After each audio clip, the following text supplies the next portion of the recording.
Hey, what up YouTube, and welcome back to a new video with Rams Fan YT.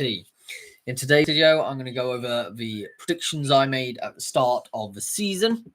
It feels a very long time ago now, doesn't it? I did all the way down from the National League North and South up to the Premier League as I do every season. And we'll see. Some of them may be slightly embarrassing. Some of them were dead on the money. And we're just going to unpack a bit of how the seasons went overall, to be honest. Starting off with 24th, I had Oxford City. In reality, they finished in 19th. I thought originally, transportation, quite a difficult place in terms of distance-wise. They'd been relegated the season before, if you recall, from the National League. And I must say, it has been a bit of a struggle this season. I think that's a fair comment to make.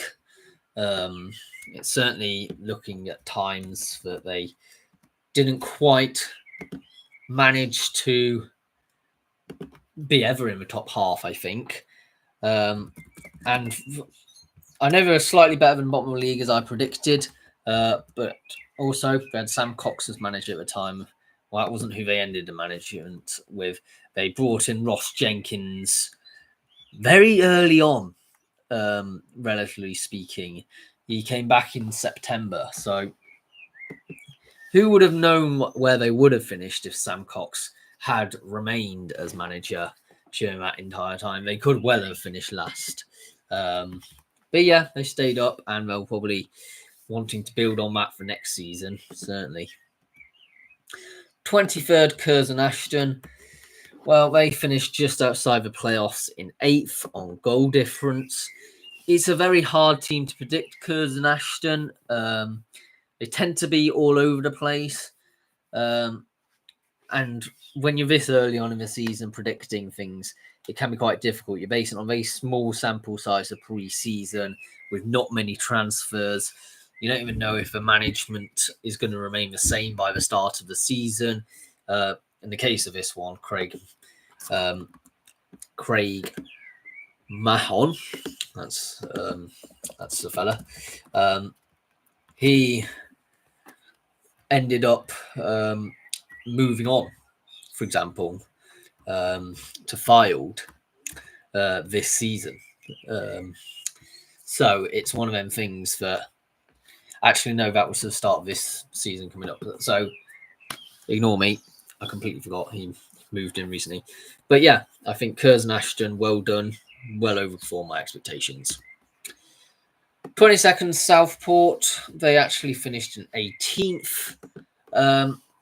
I do still think it's a team that is definitely on a trajectory that is not great. Slipping slowly, creeping further and further towards that relegation. I didn't think that Jim Bentley was a good manager. And I think it kind of transpired to be the case. Hence why they have dismissed him during the end of the season. They were safe, but ultimately he was never a right appointment, and they probably shouldn't have stuck with him after such a dismal season one before. It'll be interesting to see where Southport go from now. I think they've appointed Neil Dans as the manager. The guy who I think I spoke about him at one point on the channel as a transfer. But yeah, certainly will be interesting to see where they finish next season. Could be another difficult season potentially. 21st, Rushall Olympic. Well, they finished in 22nd. This is the first one which was I'm going to claim as a decent prediction to make. It wasn't a hard one to make. And the reason it wasn't that hard to make was they're a very small club. They had to do a lot of rebuilding in the off-season to get up to National League North-South standards. They most likely would have been in the National League North regardless, but at that standard of stadium. They also played brand of football which very much wasn't conducive to National League North standard, a bit more hoofball. So yeah, I'm going to claim that what happened transpired to happen. They very much struggled to adjust for their second season. 20th Fast League. Now, bearing in mind when we made the Fast League prediction, we actually finished in 24th, if you didn't know. But before the start of the season, it's one of them ones which they were still playing where they're based in Leeds at the Citadel. They had very great stability on the pitch, from what appeared to be the case. They had a manager called Clayton Donaldson, who I didn't rate as overly high as a manager. I was concerned about that, and it was a questionable appointment. I thought they'd like they usually do, just finish. I think they were for about 3 seasons or something like that. They were just above that relegation zone. But yeah, the move to Buxton really derailed them. They got rid of the manager. They also got rid of several of the main first teamers, and now they've got a load of academy players essentially playing men's football. And now they're going to be playing in Tier 9 next season. I do wish the best for Firstly Celtic. I think it has now officially been bought by David Stockdale, as Wednesday I will know. Just saw him comment. I'll get back to that at the end of the episode. He's the manager anyway, David Stockdale, and he's looking to buy the club. Obviously made a few appearances for Sheffield Wednesday a few seasons back. So yeah, he's interested in buying the club, and hopefully that would place them on a better path than what they have had recently. And I wish all the best to the club and the fan base as they rebuild in the Northern Counties East League. 19th, Leamington. I thought, yeah, Leamington will stay up. They finished in 16th, so slightly higher than I actually predicted, but only by 2 points at the end of the day. The experience at this level, I think, was a key thing which swayed me to think they'd stay up. And they certainly did. So I don't think this is too bad a one. Slightly more comfortable than maybe I let on, but it was certainly a positive one. And much of the same next season, I would imagine. 18th was Scunthorpe. Now, I do occasionally get a bit mad when making predictions, and the Scunthorpe one was one of them. Congratulations on the promotion, of course. The reason I thought this was a lot of egos, they brought in a lot of players at the start of the season, a lot of big name players, and sometimes you can get the case of where you bring in that ego factor, so to speak, from people who think they're too big for that level and don't actually put in the shift. But they did, so they did prove me wrong and finished in second as opposed to 18th. 17th, Kings Lynn. Now, a couple of things to note. They did finish in 6th. But the first thing to note was where they finished the season before last was 18th. And also, I actually thought they were... we didn't really have that many... In terms of signs of recruitment, a lot of them were lower half of the table sort of players. They weren't used to sort of playoff form. But yeah, I mean, I must say Kings Lynn did meet the expectations which were imposed upon them. I think it will certainly be an interesting one next season to see where they emerge to. 16th, Chester. A lot of people backed Chester at the beginning of the season, and I didn't, which was probably naive, as they did finish in 4th in the end. Good setup at the club. A lot of heavy financial backing. That is fair to say. Again, I think it was one of the things that I did think that a bit of overinflated expectations, which wasn't quite. I mean, they didn't reach the title as some people expected, but also they didn't burn and crash like I potentially expected. I didn't really rate Callum McIntyre too highly.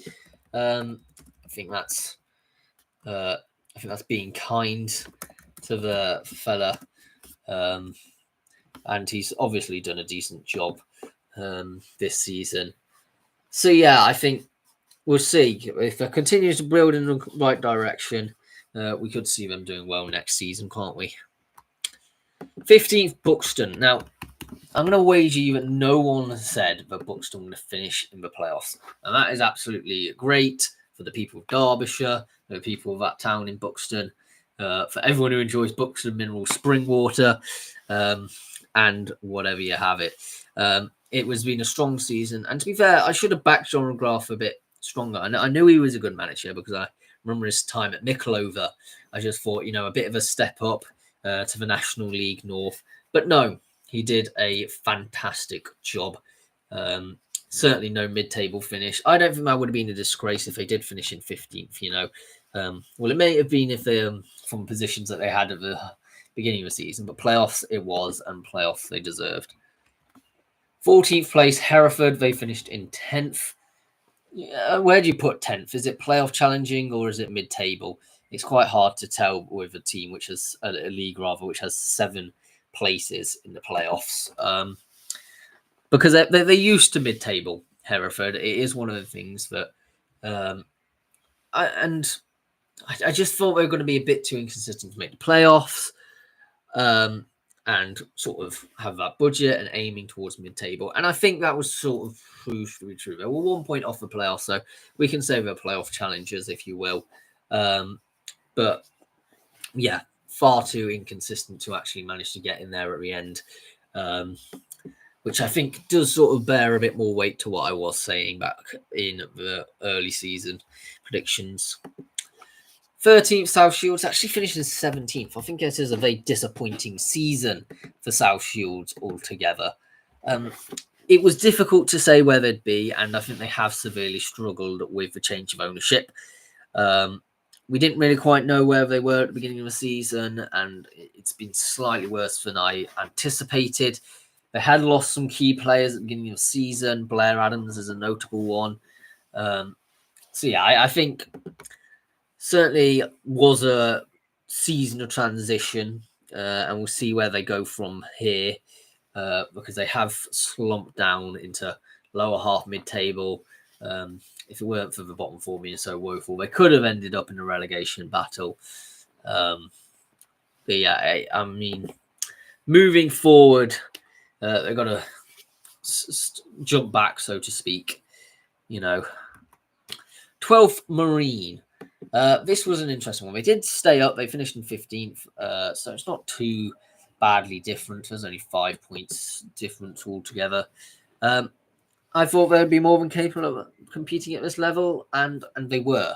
Not quite 12th, but it's still mid-table. It's still competitive. So I'll take that as a slight win, because ultimately when you're arranging teams in mid-table, it doesn't matter too much where the ultimate number is they finished. It's mid-table, isn't it? 11th place, Darlington. Well, we got that one dead on the money. They finished in 11th exactly. So that's the first dead-on bullseye, so to speak. I rate Steve Watson highly as a manager, and it sort of proved this season a bit why. I think you if you're a Darlington fan, I think you'd be content with this season. I'd say. What about you? If you're a Darlington fan, let me know in the comment section down below. But I do think, just outside of a chance to get in the playoffs, but much better to be in that position than being stranded at the bottom of the table, needing a miracle to survive. 10th, Brackley Town. Well, I don't think anyone predicted Brackley Town to win the league. If you did, you must have been a Brackley fan, because do not feasibly see that as being much of a prediction, to be fair. I just thought playoff regulars, but it may be a bit of time of a dejection, a bit of a... But no, they used it as a platform to kick on. It does sometimes go that way, Sometimes players get a bit down and don't want to, and they decide to leave for a higher level.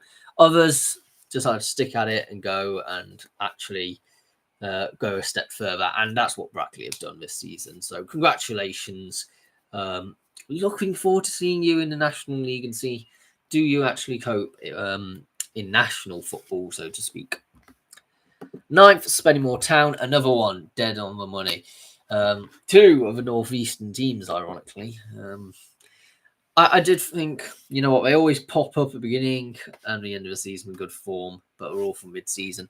Bit of a difference this season, though.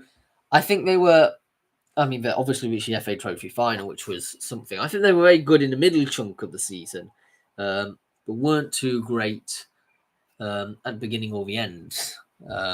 They weren't horrendous at the end, but I think the expectations I put on them during the predictions, for which I did on weekly predictions, may have been a bit of a overstatement. But yeah, I think Spennymoor probably where you'd expect them to be, just outside the playoffs. 8th, Radcliffe. I mean, they had a very good season in the Northern Premier League. They finished in 20th, so they did stay up. I just thought, they scored 103 goals.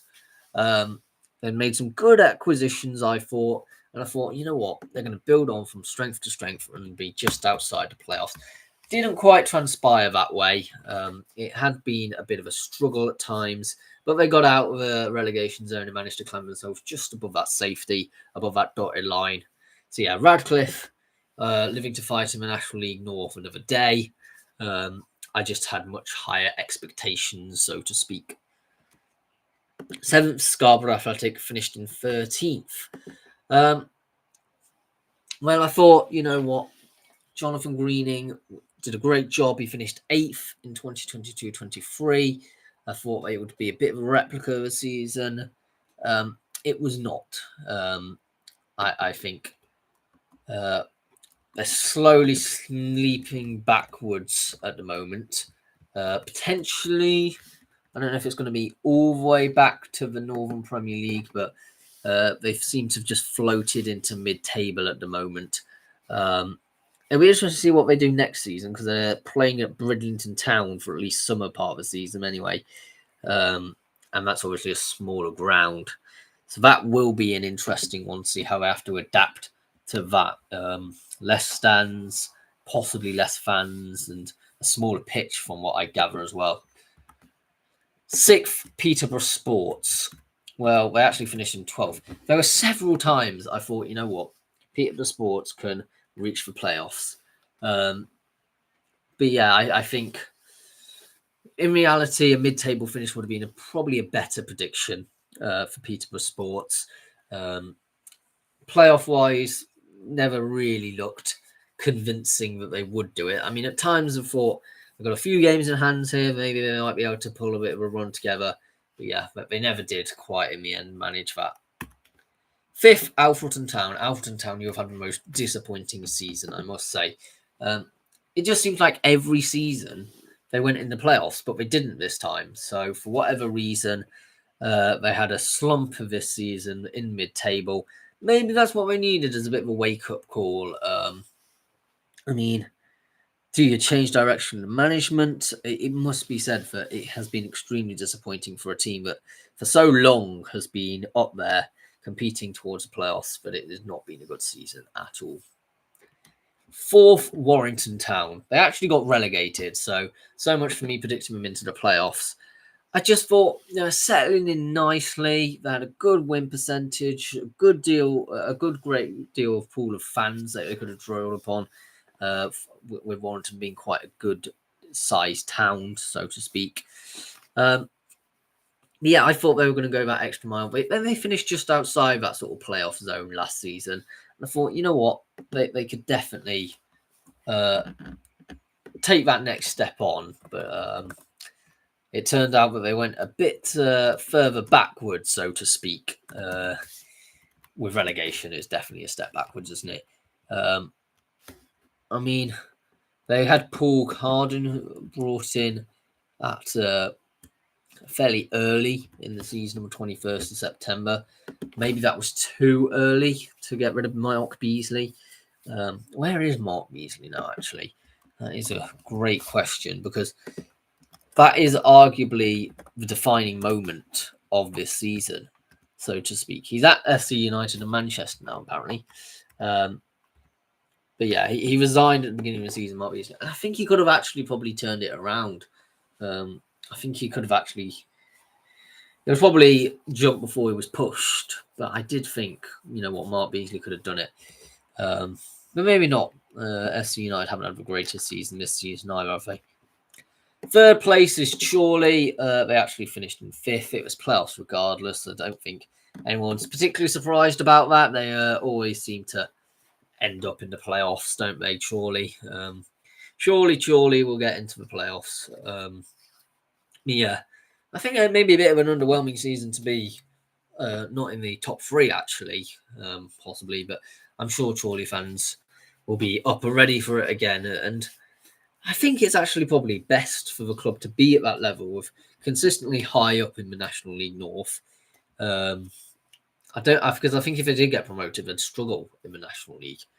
So yeah, second Kidderminster Harriers, they finished 3rd. We're quibbling over a point here, let's be honest.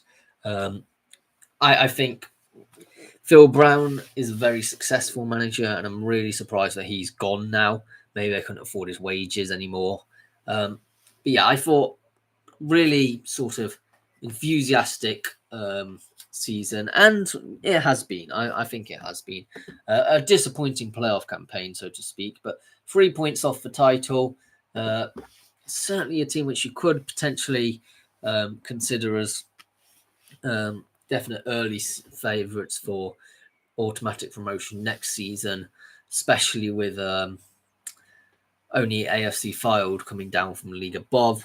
I mean, there are some good teams who are coming from below, but certainly I think Kidderminster Harriers will be in the race for promotion again this season. First Needham Market, they actually finished in 21st. That is a shocker of an appointment. I thought, you know what, they're one of them teams that on that winning bounce, on that winning streak. No. I think it's one of them teams that maybe it was a step too far. I was thinking Aveley sort of levels. You remember Aveley back a couple of seasons ago, managed to reach the playoffs. Tamworth actually won the title the season before last. So yeah, I thought Needham Market would be a decent competitive outfit. They were not, which did disappoint me, so to speak. I mean, if you saw the predictions week on week, was desperately wanting to see them win at some point, you know. On to the National League South. Last place, I had Hemel Hempstead Town. They finished 12th, which was much more decent than I thought. I thought they were in one of them teams which were horrendous end of last season. They were going to continue at this season. But yeah, they did better than I probably expected. But at the same time, I don't think they did actually keep Bobby Wilkinson in the at the end. Because I didn't rate him as a manager, and I don't. No, they didn't. So it was just one of them ones which it wasn't the right manager to a point, and I think they did start slowly this season. I'm pretty certain. But yeah, it is always hard to say when they change a manager during the season, and that actually gets a large upturn in form. I can't see the future. I have to base it on terms of what I've got in front of me, and Hemel Hempstead were pretty poor at the end of that season, and I thought they're going to continue to be into this season just gone. 23rd, Slough, another team mid-table in 16th place. I thought Slough is usually a relegation battle, so to speak. It must be said, Scott Davis, I don't know. I still don't overly rate him at the moment. Yes, he got mid-table, but he's been at Slough a long time, and I don't think they've actually improved under him. The question is, I think, how long do you stick or twist? You know, I think in non-league you have a lot more patience with managers. But yeah, I wasn't overly convinced that they're going to do well this season. They did do mid-table, so I suppose that is something. Yeah, I think. Where does Slough actually aim to be at the moment? Because they seem to have been bit mediocre the last few seasons. 22nd, Tunbridge Angels, not 17th. It's not like all the mid-table teams are the teams that I got predicted to be relegated. I thought Tunbridge Angels were a team which were travelling backwards. I mean, they never looked in danger this season, but they have been really poor at the end of the season, it must be said. I just thought they were going to get a bit too comfortable, a bit like, say, a Dartford last season or Dover at one point in time, Havant at Waterlooville. You look at these teams; they're very comfortable in the National League or Hungerford, and then they ended up eventually getting relegated because better teams were coming up. And I thought that'll be a similar case with Tonbridge Angels, and that has not been the case, so to speak. I mean, it is not. I'm not going to remove that from a realm of possibility. They'll continue to be that. I mean, you look at St Albans City, Welling United this season, both of them fairly established clubs at this level. So yeah, a lot of these mid-table teams, anybody from sort of, you're looking, I'll probably say Hemel Hempstead down to Hampton Richmond Borough, other than Chesham, are all quite established at this level. And any one of them could really fall through the gap potentially. Well, we'll also include Chelmsford City, Max. I have them predicted in 21st for much a similar reason. To be fair, they finished in playoffs last season, and so I got a lot of grief for this one. I just thought it was a bit of a double-edged sword, and it has proved to be. They were nowhere near playoffs this season, and they weren't anywhere near relegation. So that was a bit of a silly prediction in terms of my thoughts. I thought Robbie Simpson was going to jump ship, and he has now left at the end of his season, retiring from management, which is always a bit odd one. He's only 40 years old. He has for the last 5 seasons at Chelmsford. So I think he's looking for a better opportunity, to be honest. So we'll see who takes him up. But yeah, it was certainly one which I thought was... I think they could have done better this season, but also from predictions, obviously, I thought they could have done worse. 20th, Weymouth. They did get relegated in the end. I thought they're a bit like Farsley in the National League North, that they always seem to have stayed up. But that didn't come off this season, to be honest. Finishing 23rd. Realistically, never were going to stay up. They were rooted to the bottom of the table for most of the season, I'm going to be honest. So yeah, Weymouth should have had them on relegation, to be honest. I don't know why I thought they were going to stay up. I just thought they stayed up last season, so they're going to stay up again this time, but no. 19th place, Farnborough. Farnborough actually finished in 10th. I mean, it's another season where they sort of finished just about mid-table, maybe an outside shout playoffs. I mean, let's be honest, they weren't ever going to get playoffs. It was one of them ones. I didn't think they would be able to necessarily overly build on last season. I thought I'd probably drop down a bit, but instead they're sort of flatlined to where they were roughly last season. And so yeah, I would say Farnborough can continue building on what they've currently got, actually, because yeah, I was foolish with that one. 18th place at Boreham Wood actually went ahead and won the playoffs and got 5th place. In hindsight, like saying this, no, they got relegated from the National League, and they just appointed Ross Jenkins, who was Oxford City manager, who also got relegated. And look at what transpired. With Ross Jenkins, they finished woefully. They were diabolical, so to speak. They were in a position where they were going to finish in 18th, actually, ironically enough. And then they just missed him and brought in someone else. And he went back to Oxford City. So I think, given a full season, I think Ross Jenkins would have finished in 18th. But because they decided to change it early, they did a very good job and didn't manage to get into the playoffs. I mean, get promoted out of the playoffs. 17th place, Truro City. I thought maybe a season from now would have been the title winning, like as in next season. But no, they won the title this season, so very well done to the Cornish club. I mean, it was an inspired managerial appointment, John Askey. That was certainly one that I got behind. I just thought they need a season to sort of get used to their new stadium, different new playing surface, sometimes take a bit of time to adapt. But no, they got straight on it, and they've done well all season, to be honest. It's fully interesting to see them in the National League. Highest they've ever been, and the highest a team from Cornwall's ever been. 16th place, Salisbury. They actually finished in 20th. I thought it was hard to say with Brian Dutton as manager, really, where they were going to finish. It was a very inexperienced managerial appointment at the end of the day. And, well, he had been at Salisbury for a long time, but in terms of it, I don't think he'd ever been at this level before. I mean, he had a few games at Walsall which weren't very good. And I still don't highly rate him as a manager. But yeah, it was interesting to see. It was a very hard one to predict, and they did stay up at the end. I just thought it would have been slightly more comfortable in it. 15th place, Eastbourne Borough actually finished in 3rd.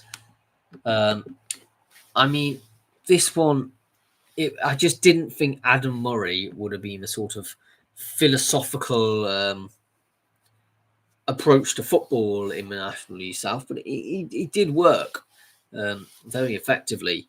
But I think they just needed a bit of a. I thought this was going to be a bit of a transition season, getting a full-blown project with Adam Murray in charge. But no, they went to the playoffs, and actually they ended up getting the playoffs. Certainly, it will be exciting to see where they end up in the future. 14th, Hampton Richmond Borough. Very typical mid-table side, to be honest. They finished at 18th, which is probably slightly below where they expected to be, actually, in reality. But yeah, their crash from last season did continue. They finished 9th the season before, and they were in the playoffs for most of the season, to be honest. And I think that's proved to be a bit of a detriment this season as they finished down in 18th. They need to sort of find some form of stability and quick, because this season I don't think has quite been good enough. Because you normally want to be moving upwards the table. You don't want to be going down, so to speak. That's the wrong direction to be going. 13th, Chesham United. I got this one dead on right. They finished in 13th. Yeah, they had a lot of signings, but not too many. Like, it was a good combination. They got promoted and they were optimistic, and mid-table, I think, well and truly deserved. And Chesham have been a delight to see in this league, it must be said. So yeah, I think a long-term sustainability reasons, 13th is a great finish, which they had. 12th, Weston-super-Mare, finished in 8th. Slightly better than I thought they would be. I did rate Scott Bartlett, and I thought, you know what, it was going to be another mid-table finish, continuing to build. They're in the middle of a project. They finished just above that. They finished in 8th. They were chasing playoffs for some parts of the season. Alas, could not get in. Yeah, I would say Weston-super-Mare's season overall has been quite a positive one. And certainly built on what they finished in last season. 11th, Bath City. They finished 15th mid-table. We're squabbling over a few places here, aren't we? They could have done better this season, but I mean, I did think that Bath City the season before were just punching above their weight, and actually, they did sort of prove that as they did drop down to 15th.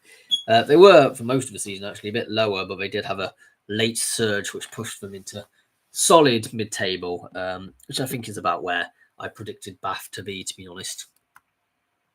10th, Torquay. They actually finished in 2nd. It was difficult to always say. I did get a lot of people in the comment section saying that Torquay were going to definitely get promoted or whatever. They didn't get promoted. They did finish in 2nd, admittedly. I thought post-administration, it's going to take a while to rebuild. As a Derby fan, we had administration a few seasons back, and it took us 2 seasons to build on that. Maybe it's slightly less down in the semi. Well, it's not all teams are semi-pro, but a lot of them are semi-pro. But they did do well. let's put it kindly that they did a phenomenal job, because they worked in terms of a good platform for next season, so we say. I certainly think they will be competitive next season. 9th, Welling United. Yeah, I think Stringer just was not the right appointment.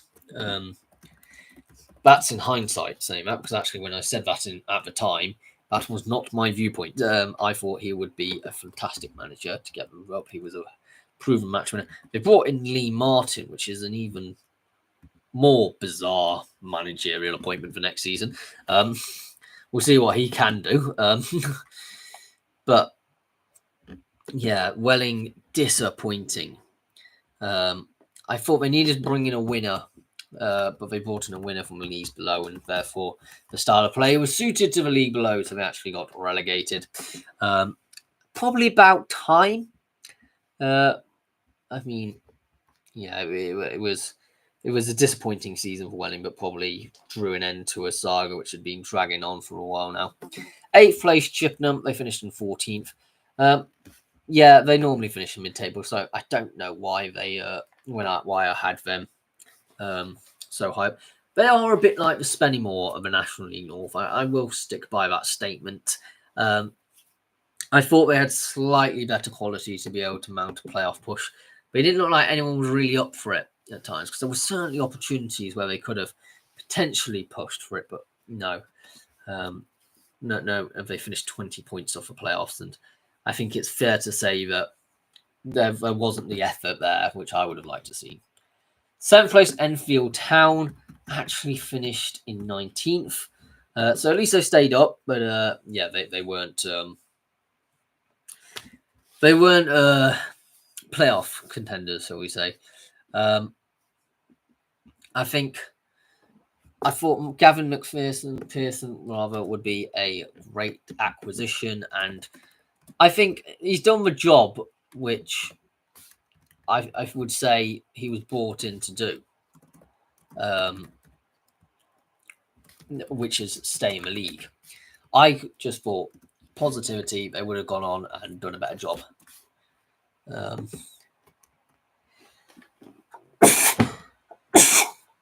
Apologies. 6th place, St Albans City. Now, this is one of them really bizarre ones that they finished in relegation zone in 21st, last day of the season. Fair, really. What happened? They were just outside the playoffs last season. They finished in 11th, but due to a bit of capitulation. That capitulation will continue this season into a relegation zone. What on earth happened? Like, I thought, you know what? I'm going to rebuild. They're going to get into the playoffs. No, they were completely, they sunk like a stone. Very disappointing from St Albans altogether. 5th, Aveley. They actually finished in 24th.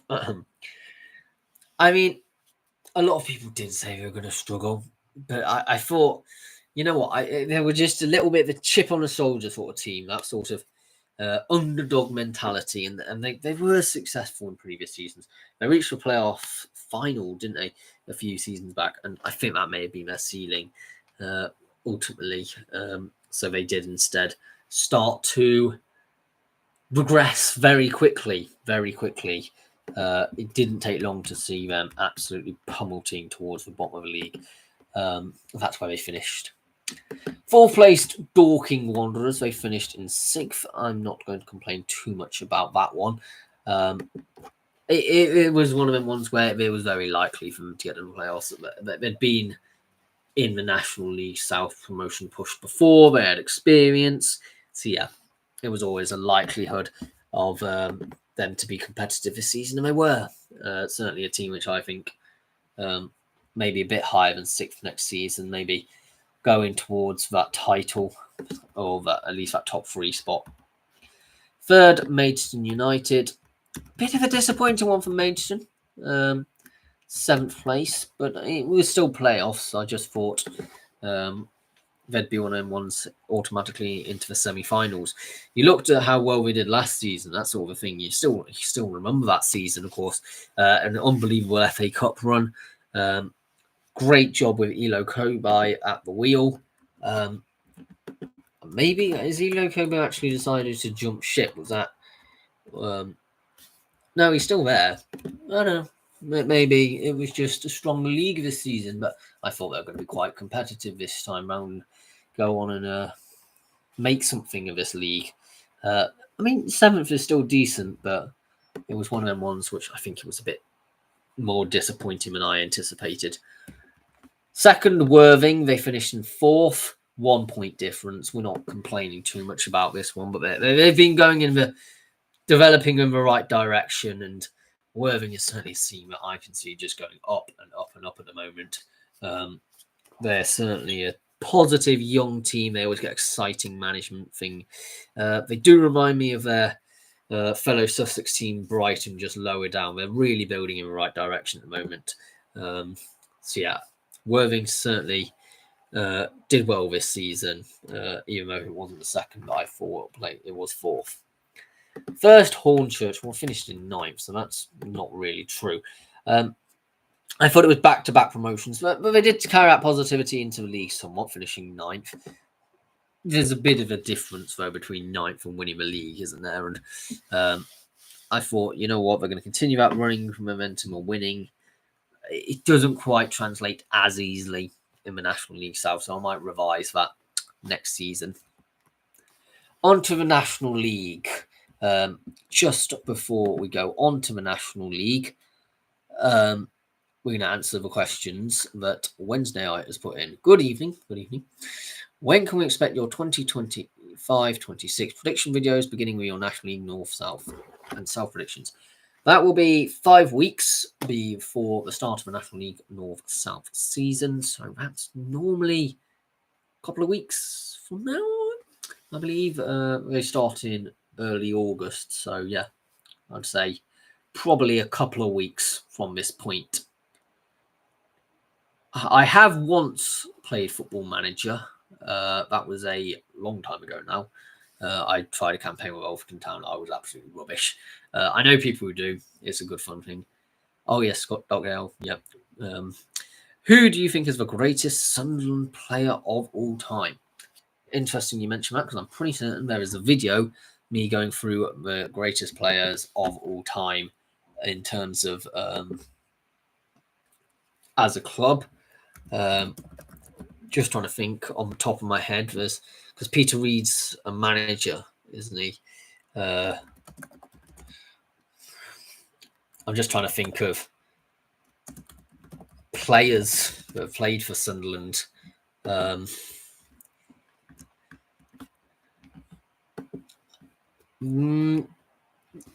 Maybe there was a player called Jimmy Montgomery back in the day, goalkeeper for Sunderland. Just looking at some of the Sunderland players, he played for Sunderland between 1960 and 1977, and he was a Macca himself. He won the FA Cup with them and won the second division with them. So probably Jimmy Montgomery. Yeah, it was certainly one of them times that Sunderland were a better team than they were now. Hopefully that answers your question. Okay, on to the National League. I had 24th Braintree Town. I thought it was a bit of a step too far for the Essex team, but they actually finished really well. They finished in 17th. I was very surprised, because actually they were in relegation zone for a bit, and then they had a bit of a surge and got a solid 17th place finish. I think it's quite impressive their first season. Certainly a team which is fighting above their weight. I think if you look at it, one of them ones which Angelo Harrop is a great manager. I will say that now. I just think it was one of them ones that I think they're semi-professional. It's a small team in a big league. It was quite hard to tell, really. 23rd, I had Wealdstone, and they actually finished in 20th, so they did just survive, but it was a touch and go affair for a lot of this season, and it did prove to be the case, to be honest. They didn't get relegated in the end, so slightly better than I anticipated, but it was still a pretty poor season. But I'm probably where about Wealdstone would expect to be, though. 22nd, Boston United. They finished in 19th. Although for most of the season, it looked like they were going to finish 22nd. They had a phenomenal turnaround, that must be said. I mean, I don't think they stuck with Ian Culverhouse, did they, throughout the season? Yeah, he went off to St Albans, and that change was a change which... Oh, why frozen? I don't know if the stream's frozen. Well, because I can't get onto the other tab, which actually has where my predictions are, because I'm currently stuck on the league table.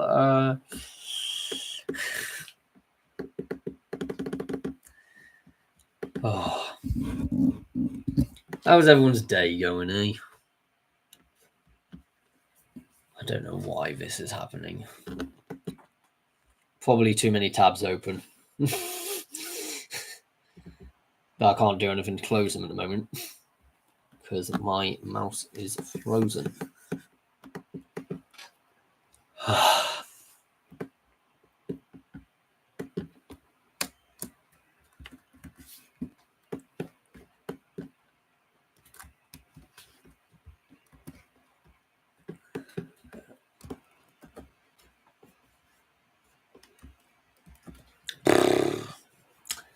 Apologies for this. If it is still going out live, I do not know if it is. This may completely have just cut off. And if that's the case, I'm going to need to reopen everything. Oh.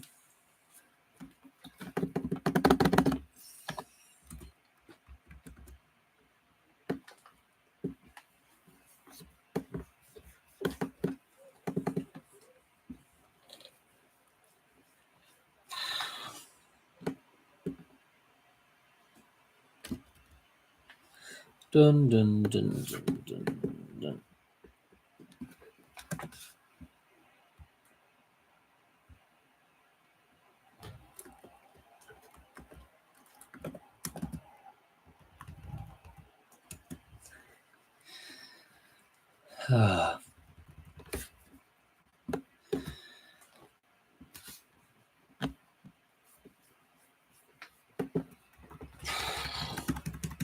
Well, if this is still going out live, then just great.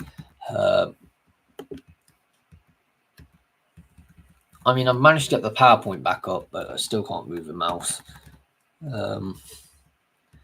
So, see how much I can remember.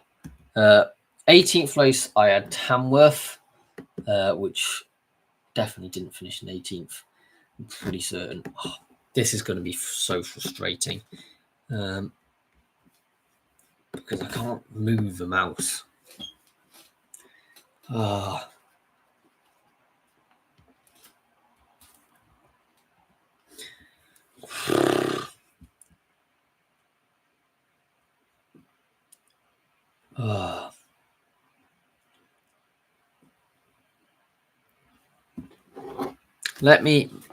going to be back in 2 minutes. I'm going to go and get my phone. Let's see what I can do.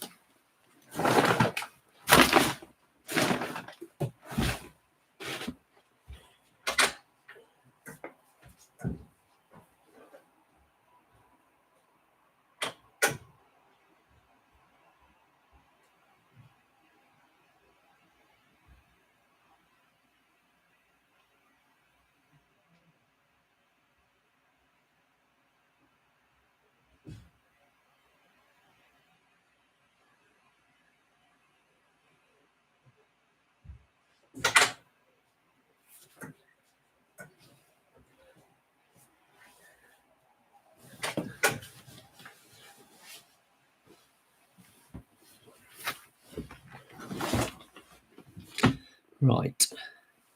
Let's see what we have. FN F7.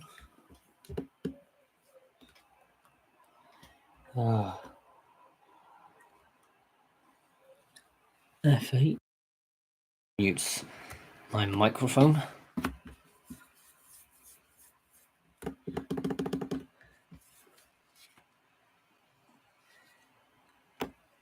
I am going to restart my device And I don't want to, but I might have to turn on and off again.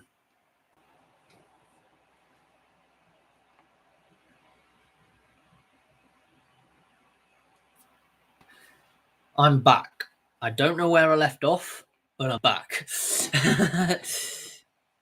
If hopefully that is all set up and fine now. I don't know where I finished, which is not ideal. I'm going to guess I was roughly cut off around about the Gateshead bit.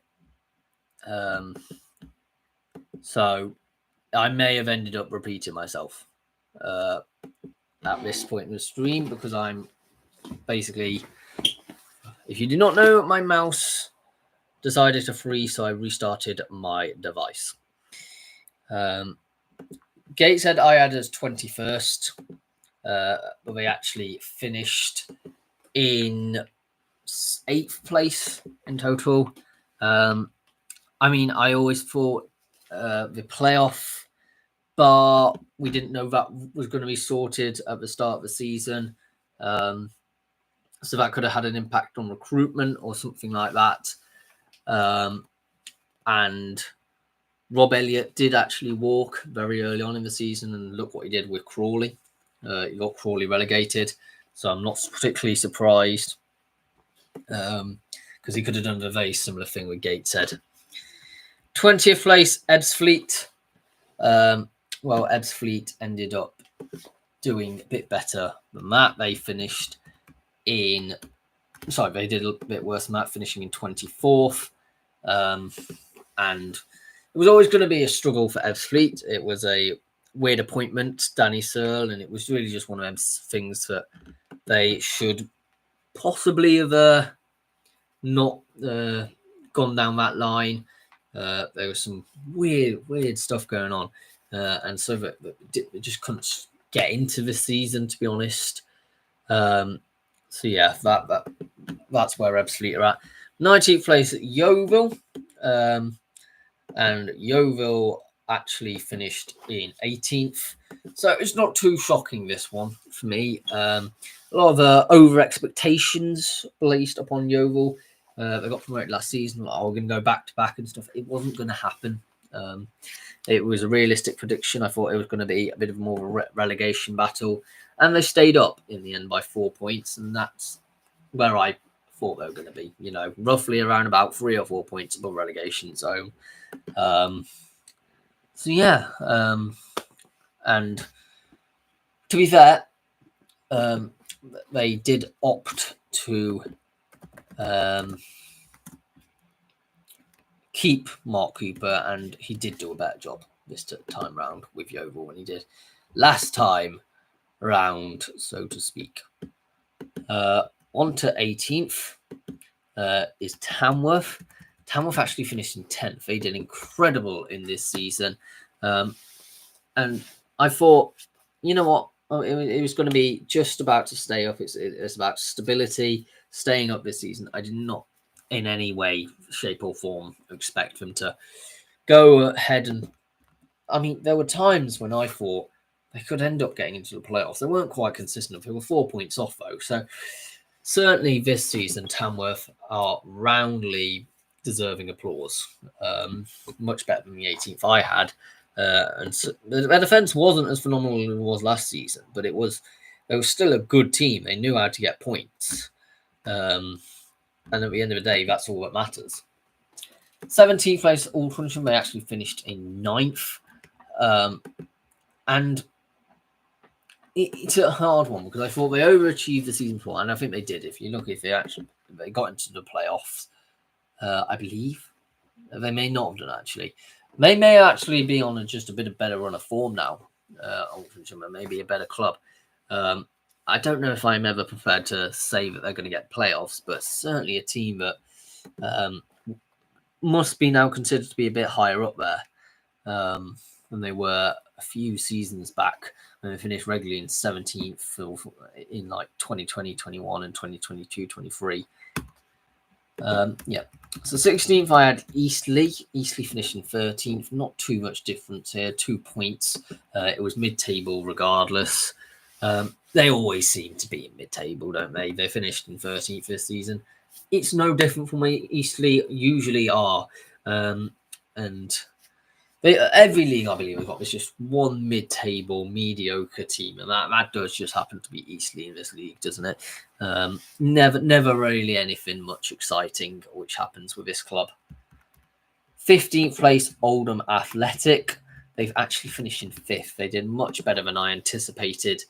But to be fair, most of the season before last, they were a bit in mid-table.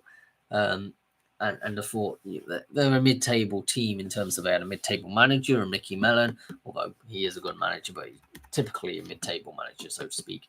But no, he did an all right job and succeeded where many had failed previously, as in to achieve promotion from the National League. And they are now back in the EFL. And I think everybody, apart from maybe Rochdale fans, will be so much more happy to see Oldham back where they belong. Well, in my opinion, where they belong. 14th, York City. I did not expect them to go ahead and become second in the league. That is absolutely outstandingly great achievement, so to speak. But yeah, I did rate Adam Hinshelwood. I always have done. But I wouldn't have said that they would have managed to go from being relegation strappers, so to speak, to winning, or not quite winning, just avoiding winning the league by the narrowest of margins. So yeah, I think well done, York City, to do so well. I thought, yeah, solid mid-table. They're going to continue to build, but no, they've jumped straight up in my estimations. And you would have to say that it'd be good money for your money to say that they might go ahead and win the league title next season. 13th, Southend United. They finished in 7th. I thought, I mean, let's go back to where they were when I made these predictions. We didn't know whether they were even allowed to play in Roots Hall. The club was potentially going to be dissolved, liquidated, and it was just a whole sort of huge scenario. And so I thought mid-table, that's where I about see them. Galvanized, strength, and unity. They've gone and got playoffs. And what a way to capitalize the end of this of a whole season from real difficulty to making the playoff final. What a season for Southend, and they can only improve from here, surely. 12th, Sutton United. They finished 12th. I said they would, and they did. I always think it's quite difficult to recover. If you get relegated from the EFL, you're never really going to get an instant return. And it did prove to be the case. It was a very abject, mid-table, mediocre sort of form. Never really looking to challenge towards the playoffs. Never really looking like a relegation team. Bang on in mid-table in 12th. 11th, Forest Green Rovers. Now, Forest Green Rovers did sort of slightly bump to end by finishing 3rd. I mean, it was weird seeing Steve Cotterill in the National League. I think everyone can agree with that. But yeah, I think maybe slightly misjudged Forest Green this season. They did not finish 11th. They finished in 3rd. But, I mean, it's still probably an underachievement to where Forest Green Rovers fans think they should be of winning the league. So, yeah, I think it's one of them ones which I'm not going to say that it was a horrendous prediction, but it was a pretty poor prediction compared to where they finished. But they didn't get promotion, which is, on one hand, one of the things I did say. 10th, Hartlepool United. They finished in 11th. Not much difference. It's a lot of it's to do with the ownership, to be honest. Real odd owners at the moment going on there. They appointed Darren Saar. He did not definitely last the whole season. No, he didn't. He lasted until October. Like, it's an absolute farce, the stuff that goes on at Hartlepool, to be honest. I did think, you know what, they're going to finish with an outside chance of playoffs, which was 8 points away, so maybe you can consider that. And I thought, you know what, we're going to be one of them teams that slow builders, and actually get over. No, more uncertainty rocking this club. 9th, Aldershot Town. They finished in 16th. Not quite as good as they were last season, eh? They've sort of gone back to their traditional self, so to speak. Aldershot last season looked like they were going to get into some playoffs for most of it. But no, this time around they were back to their lower half, lower mid-table self. And yeah, I think Aldershot, do they ever get back a recovery to try and aim for the playoffs again? They will eventually at some point, but I'm not seeing it at the moment. I mean, Tommy Witherington, he ended up staying at the club. So, yeah, certainly he can certainly build on that, knowing that they gave a right good go. They finished in 8th place overall last season, but this season not so great. I mean, they won the FA Trophy, to be fair, which is something. You know, they did win something this season, so it's not been a total disappointment. Just the league standings aren't quite where I would anticipate them to be.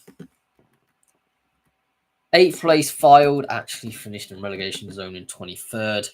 I just thought there's always a team which causes a bit of a shock, and you know what? I thought Fylde could have been that one because they're well financially backed. But Chris Breach did a good job in keeping them up in the league, you know. And I just thought Fylde could have taken that next step and gone up, but no. And now back competing in the National League North. 7th, Rochdale, and they finished in 4th. So they did finish in the playoffs in the end, as I sort of expected them to.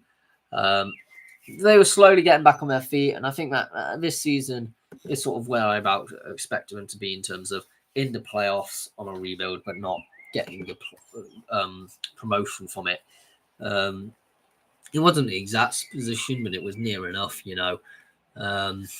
And obviously they will be moving on to next season, anticipating to grow from strength to strength and give it another jolly good go next season. 6th, Maidenhead United. That was the worst prediction of the lot. They finished in 22nd. I need to stop doing these absurd predictions because that was an absurd one. There's no defense on that one whatsoever. To actually see Maidenhead relegated is quite a ridiculous notion, so to speak. I didn't expect it myself. But yeah. 5th, Dagenham and Redbridge. They also got relegated in 21st. Now, the thing is, Dagenham and Redbridge actually have, infrastructure-wise, an EFL club, right? They do. But for some reason, they just not there. And they got relegated this season. Maybe it's the players. Maybe it's managerial appointments. They had Ben Strevens this season just gone by. And he left in December, 5 points above relegation zone. So I think you could well argue that if he stayed at the club, they would have actually stayed up. Hindsight's a beautiful thing, isn't it? Yeah. 4th place, Woking, actually finishing 15th. I mean, I thought, you know what, we if you exclude last season, they were a team that were successful in before that. They finished 4th the season before last, as in 3 seasons ago now, so to speak. And yeah, I just thought it would be one of them ones that back to the old Woking self. And that old Woking self this season did transpire to be another mid-table team.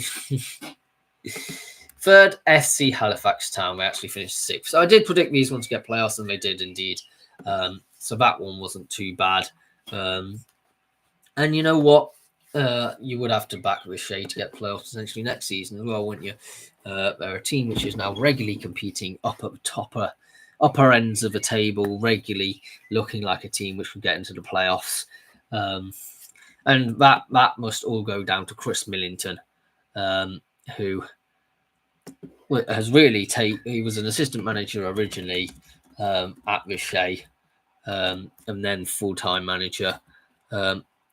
Alas, now, though, to be fair, he is no longer there. He has left at the end of the season, having failed in the playoffs. But I'm sure everybody who's a Halifax fan will remember him fondly, especially the FA Trophy that he won in 2022-23.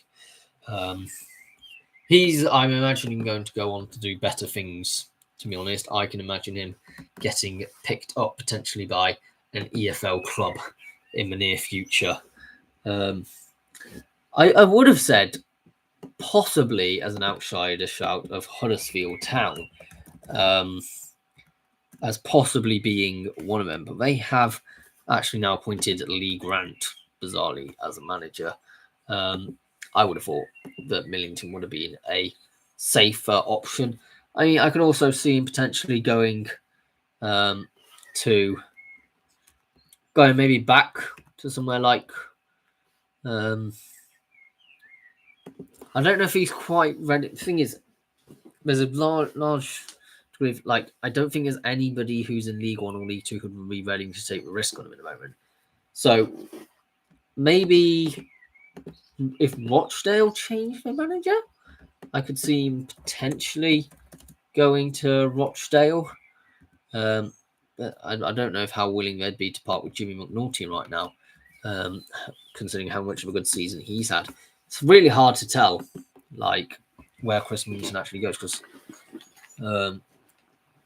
unless he ends up going to somewhere further than where he's used to, down to maybe not Newport, maybe he becomes a number 2 again. I don't know, but yeah, it's an odd one with Chris Millington at the moment. I don't know why he's done what he's done. I mean, he was Pete Wild's assistant for a while, and he is manager of Fleetwood. So does he go and become number 2 at Fleetwood? I don't know. Would be a bit of a odd one, wouldn't it? Second, Solihull Moors. Oh, they finished 14th. So bad at these. I thought they reached the FA Trophy last season. They reached the playoff finals. You know what? It's really bizarre because they actually should have finished in the playoffs based on last season. So the fact that we're in mid-table this season, that is poor from Solihull Moors. I'm not taking any claim to having a poor prediction on that one. No one in the world could have predicted that they would have had such a drop-off. And first place, Barnet. It was an obvious one to say. That's all I'm going to say. It was an obvious one. They had everything there. You had Dean Brennan at the hold. You had a club with EFL history. You had a good stadium. Just everything about Barnet this season have been absolutely phenomenal. And it shows that loyalty really does pay off, to be honest. On to League Two, which, surprise, surprise, I actually got the first one right. Carlisle finishing in 24th. Okay, they didn't finish 24th. They finished in 23rd. But they actually got relegated, right? Lots of people were saying there was no way that Carlisle would be relegated. They were. Back-to-back relegations. I expected that to happen. I'm so chuffed with that prediction. I'm obviously, if you're a Carlisle fan, I do apologise for my almost gloating over your pitiful situation right now. But as I'm sure you can understand, it was one of them ones which a lot of people did not expect Carlisle to be relegated, and I had that on my money. So yeah, I think Carlisle will Wimbledon probably needs to take a season to take stock next season round. And I don't think they'll continue falling as much as they have done. But yeah, it was so obvious that they were going to continue their free fall. They conceded 81 goals the season before, and they actually did have a better defence this season round. But yeah, the free fall of this club at the moment needs to be studied, really. 23rd Notts County, okay, and now the feel-good factor has well and truly dissipated because they finished in the playoffs. To be fair, they lost Luke Williams when I started the season. He went off to Swansea, and they brought in Stuart Maynard, and he was from Wealdstone. Same up Wealdstone, like the Wealdstone itself that was in mid-table in the National League. So I didn't entirely expect it to go well, but he did an all right job this season. Not enough to have managed to keep his job, however. He has been sacked. Like, let's be honest. Stuart Maynard should not have been sacked. Actually, I don't know. I mean, I might do a video later going for who should have been sacked and who shouldn't have. But it was one of the ones. If you're going to have Stuart Maynard and you get the playoffs, then you don't sack him for getting the playoffs. Like, it was very unlikely for me that Notts County were going to reach the playoffs. Obviously, as I said, they were going to be relegation. But they're a surprise for everyone, aren't they? 22nd, Salford City finishing 8th. That's a poor one. I just thought they were just slipping and sliding downwards. But no, another comfortable season challenging the playoffs, to be honest. I mean, a lot of the shine on Salford City has gone now. Don't get me wrong. I mean, Wrexham is now the new media lover boy. And yeah, Salford are nowhere to be seen in that regard. But they're still, the group of the class of 92 still seem to be backing the club. I don't know where they're going to end up in the next few years because I don't see them managing to surmount that playoff. Unless they manage to get a good playoff win, they could get promoted in terms of that, but I don't see them going any higher than League One. 21st Walsall. Oh my days. I did not expect them to go ahead and finish 4th or even win the league, as a lot of the lost in the season it looked like they were going to. I thought, you know what? It will be back to normal Walsall, lower half, relegation strugglers, nonsense. So I apologise to Walsall, a team of great renown, of course, in the Black Country. So yeah, I mean, if only we got promoted, eh? I'm going to make me look even more stupid. I'm saying that because the next one I got is Doncaster Rovers, who I got as 20th, and they actually won the league. Such a poor prediction. I mean, Grant McCann, should have known better. I should have gone and trusted him and said that he would have done a great job, you know. But there was times that I think Grant McCann did do a poor job. I just think there's so many appointments as well that Doncaster made really good. I mean, I know a few Derby links for this over this transfer window have already emerged, but you know, Luke Molyneux, Billy Sharp, these players are great players. What was I actually thinking to think that Doncaster were going to be as low as 20th? Really, Maxwell as well, and just you know what, I think we're going to see Doncaster do really well in League One next season. Don't quote me on that. 19th, AFC Wimbledon. They actually finished 5th. So far, out of the top 7, we've got 4, or top 8, we've got 5, which I've got all predicted to finish in the bottom 6. That's not great.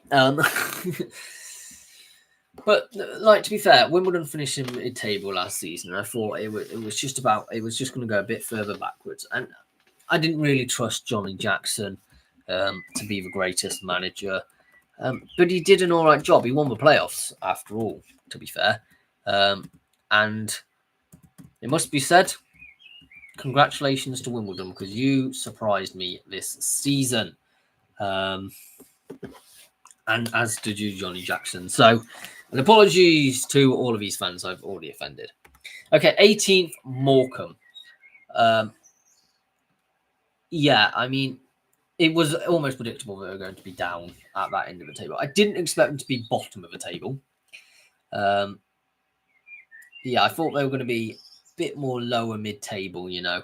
I thought Derek Adams, I had a lot of faith in Derek Adams to be able to pull off a bit more of a wonder. He did not. He really didn't. But that's not entirely strictly down to him. A lot of it is down to the remote ownership, which has now been relieved. They're now owned by a different group of people. So hopefully that does mean that Morecambe can rebuild and go better, because they were on the verge of folding in the off-season, if not. So yeah, it's a really odd situation at this club, but I think I think anybody in the right mind would have known it would have been a struggle this season. Hence why I said 18th. Didn't realise that would actually be an optimistic position. 17th, Port Vale. They actually finished in second. Yep. But I mean, it was an instant return, to be honest. I didn't anticipate that. I thought this would have been a bit of a reset season. You know, in mid-table, because yeah, I felt like usually they were mid-table. Port Vale over the past, they have been a very typical League Two mid-table team. No, Darren Moore is back to being flavour of the month. To be honest, he really has done a great job at Port Vale, and now wait till we just see him being poached by like rival Stoke City, for example, or maybe even going back to Sheffield Wednesday. Well, that's a toxic club right now. I wouldn't touch that with a large ball, to be fair. But like ending up somewhere, and then result like he'll do bad next season in Port Vale. He'll then get the sack, and then move to like a Warsaw, or he'll get poached by someone, and then the whole did cycle will start again. 16th place, Gillingham. Gillingham finished in 17th. Okay, we got a bit of a better one here. Okay, I mean, it wasn't too hard to say. Gillingham always finish in mid-table. I keep on seeing on my feed that people think that Gillingham is a big club. Gillingham is not a big club. It never has been. I had a few decent seasons in League One, but they were never a big club. And this has just proved why. They're mid-table in League Two. Yes, they're probably underperforming. That's fair to say. But big club, no. 15th, Fleetwood. They finished in 14th. We're getting some better ones now. It was only goal difference, only the reason why Fleetwood didn't finish there. They were in a relegation battle for the last fair few seasons, and I think it has taken till now to realise that they're not going to be automatic promotion candidates. And I think they've managed to sort of stabilize themselves. I think that was the important thing this season. Now, I don't know if they stuck with Charlie Adam at the end of the day. No, they didn't.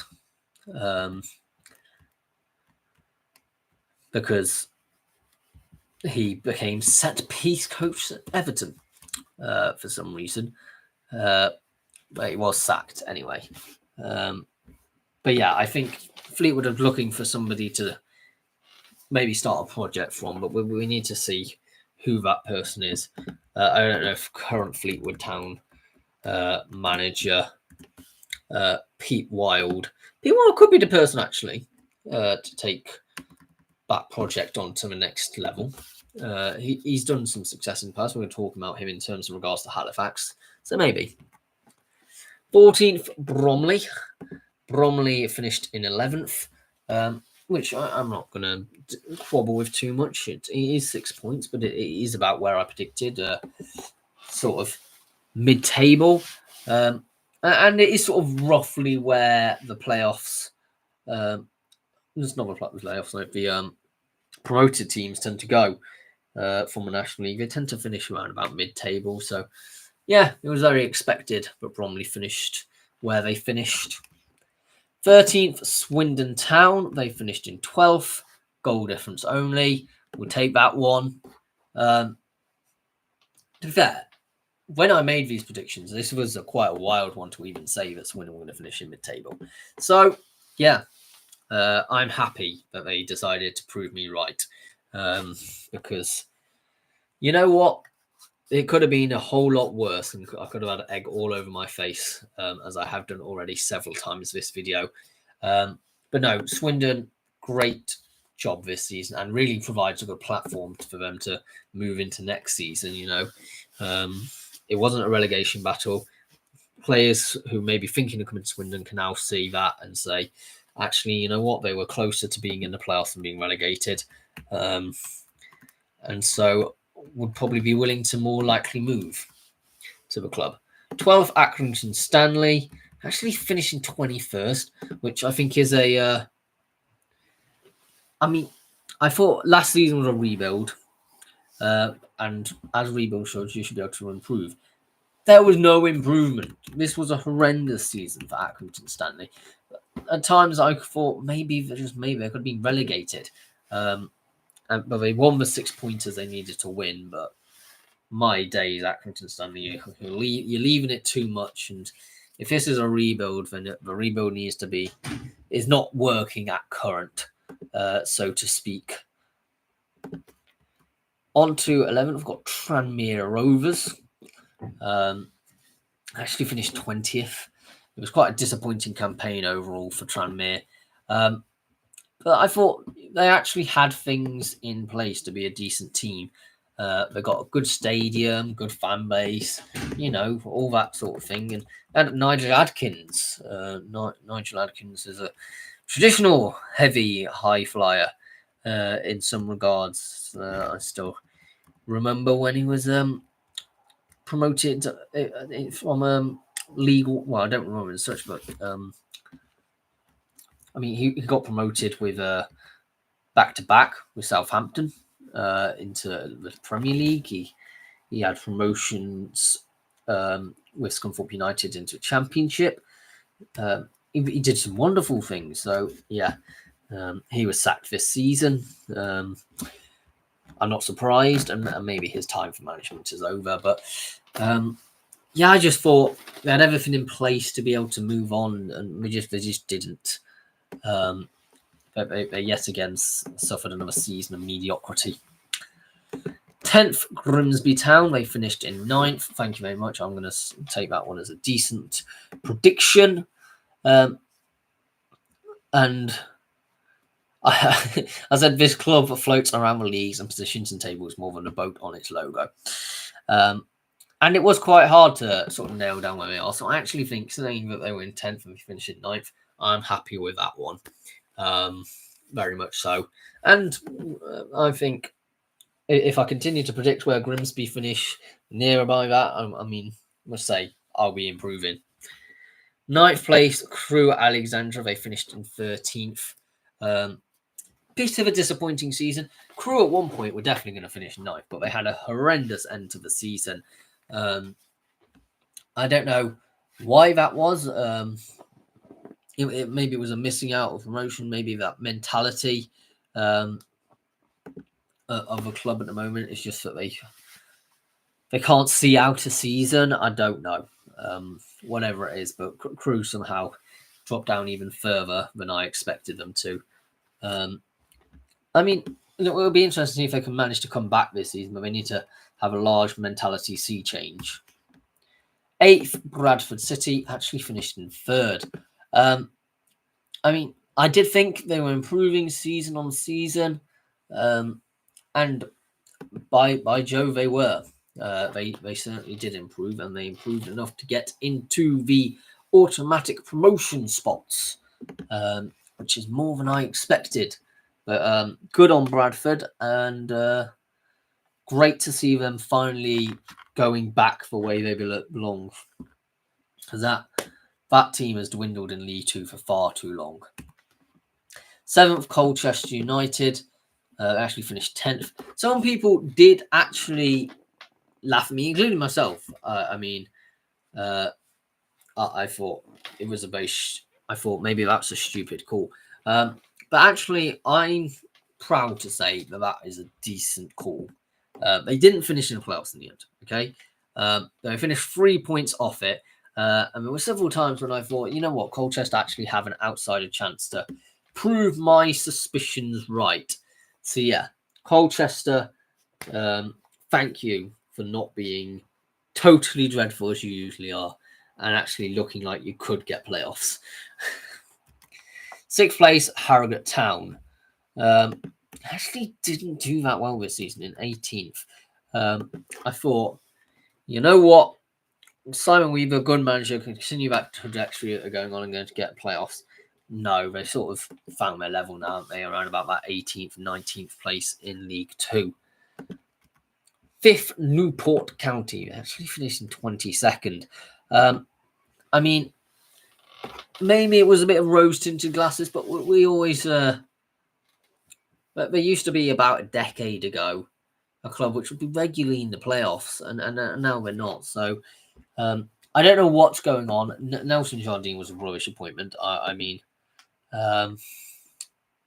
They stuck with him for too long with this Jardine fella, and I mean the fresh personnel was needed, but wasn't. Where did they find this guy for one? He was an absolute dreadful manager. So yeah, Newport County. Got to be on the radar for another poor season next season at this current rate. 4th, Cheltenham. Did not expect them to be that low in 15th. I thought, I thought they would have shown a bit more fight and spirit. They were last season the team which looked like they could probably stay up, but didn't quite. And I thought they were going to be quite competitive, carry on with that sort of fight.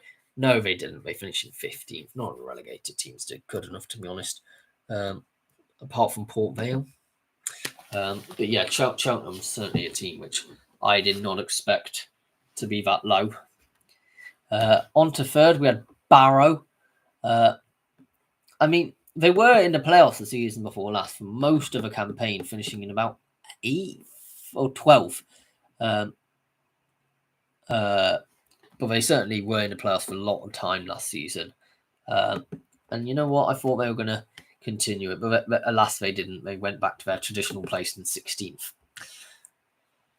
2nd place, Chesterfield. Now, Chesterfield did a great job in pre-season. They did beat Derby County 4-0 in a pre-season friendly, which was not ideal. But I thought I sort of based it on that sort of logic and sort of said, well, they're going to do well coming into the season. I actually did. They finished in the playoffs in the end. And I'm so happy, actually, because I like seeing Derbyshire teams do well. And Chesterfield, I think, can build on top of this season. It's another season chalked up back in the Football League. 8 points off automatic promotion. Certainly wouldn't discredit another good season next season. First, MK Dons.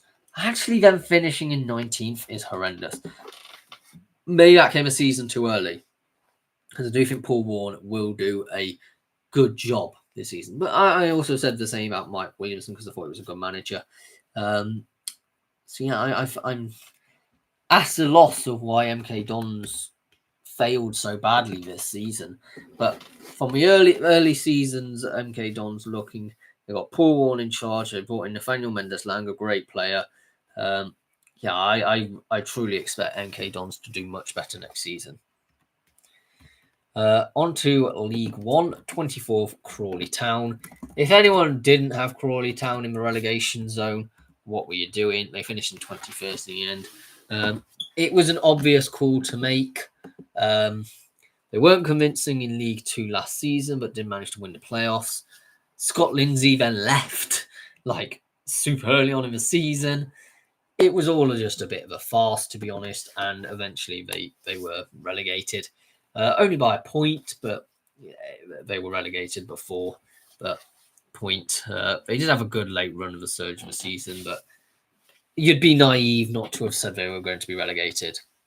23rd, Cambridge United, another one dead on the door here. We got Cambridge United in 23rd, and they did indeed finish 23rd.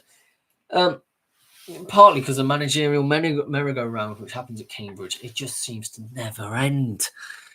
And I'm not really surprised that Cambridge did get relegated, because it was one of them ones. There was no stability at the club. Gary Monk didn't last that long either. I don't think anyone suspected him to.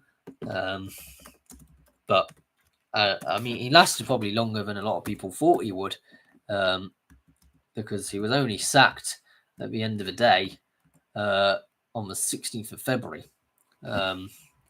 It was 8 points off from safety. And it was just a little bit too late if you were going to change your manager at that point.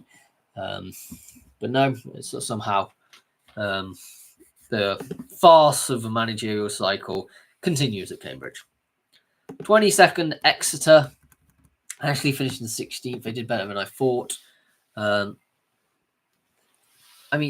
It was based on some interesting things. And to be fair, they did make their home ground an absolute fortress, as they do. And I think I should have probably foresaw that coming and predicted them for a mid-table finish. But it was a mental season all round anyway. I'm saying that to cover my back with 21st place Charlton Athletic, which actually finished 4th and won the playoffs. Yeah. I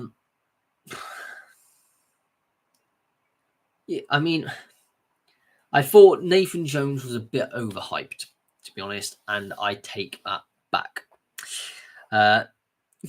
They made some great signings. I saw Charlton Athletic as being a team which was regularly lower end of the mid-table. About time that sort of run came to an end.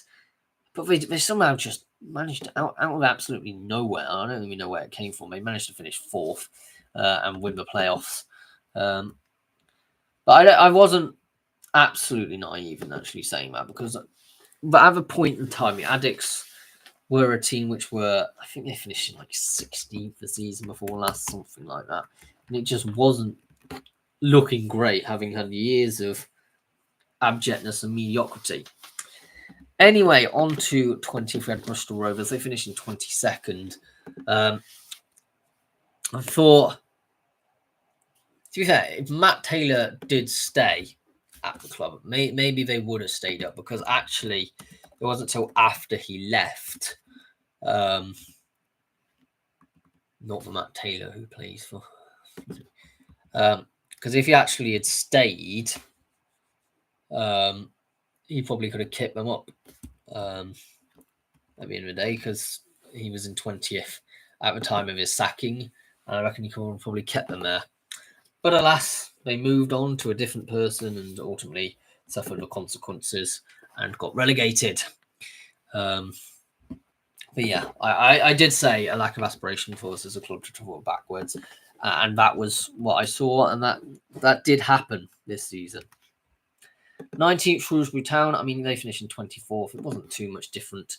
I thought it was going to be a fairly similar season to the one before last. Paul Hurst did a great job with Shrewsbury last time round, but that's like when Steve McLaren,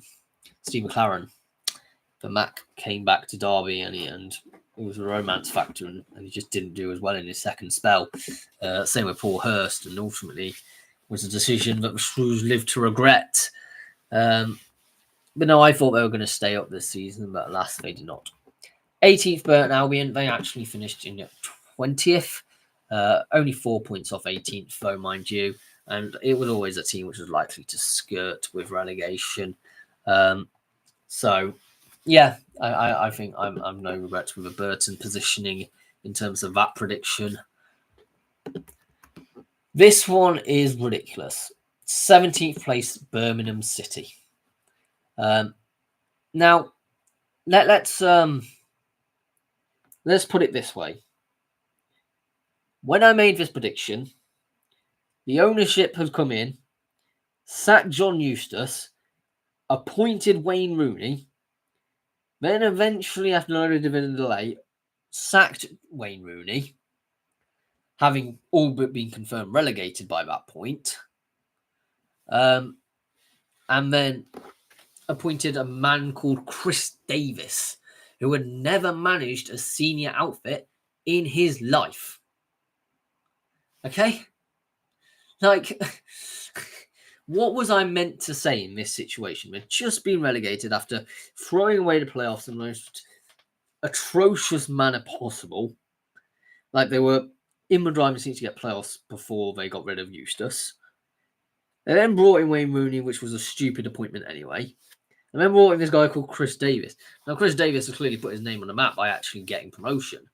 But to be honest, they spent way too much on it. I mean, they're lucky there's no FFP in League One, because that would certainly be considered a violation on the 111 points. We know they won the league, by the way, if you didn't know about where you've been. I just thought that it was absolutely ridiculous that they were unable to get around the FFP so much by being in League One, because that created an unfair economic advantage. But I also thought the ownership were unfair. I thought, or clueless rather. So yeah, I'm going to not labour on the point of why I said that anyway. Great to see Birmingham back in the Championship, but they've certainly got them financial firepower, don't they? 16th, Wycombe Wanderers. What on earth am I saying? They're in 5th place. Oh, I thought it was one of them ones which was going to just steady the ship.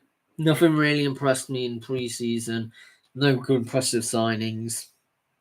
Alas, they did finish quite a lot better than I expected. And I feel like a mug for it.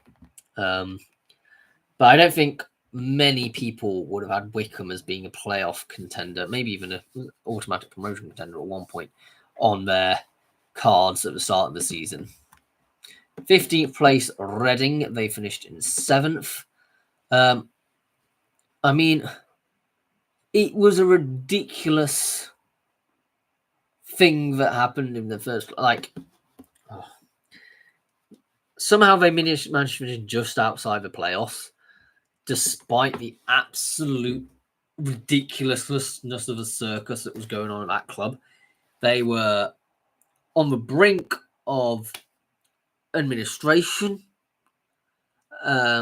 with definitely in financial difficulties. They were under a transfer embargo, I'm pretty certain. And yeah, I mean, I thought mid-table was being on the generous side. I did not expect them to almost sneak into the playoffs.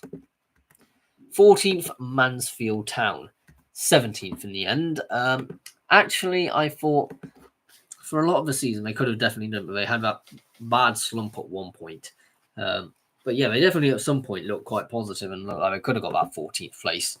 So yeah, I feel a bit indifferent about this one, because actually at the end of the day, it's not too much different. It is mid-table regardless. It just could have been better in my opinion. There was only 3 points difference though. 13th, Northampton Town. They finished in 19th. I thought they were going to be a bit more. I thought they were going to continue that solid mid-tableness, and maybe if they decided to stick around with John Brady, they could well have done, but they opted not to. And yeah, I thought he was actually quite a good manager, John Brady. So I do feel a bit bad for him in an extent. And I know they've had their issues this season. But yeah, it was one of them ones which I did not expect to see the Cobblers struggling with relegation, shall we say. 5 points off relegation zone. I thought they were going to be a bit more comfortable than that. 12th, Rotherham United. Now, they finished in 13th. And I'm going to say that is an absolute result for me. Because everybody would expect Rotherham United to get instantly promoted back, because that's sort of what they'd grown accustomed to. That was somewhat the model. They were a bit of a yo-yo club. But they had Steve Evans, not Paul Warne, which I think was a one thing fundamentally lacking.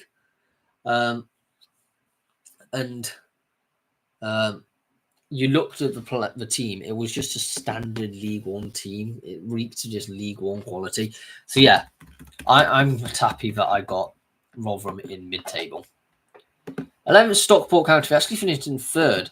Really quite great, to be honest.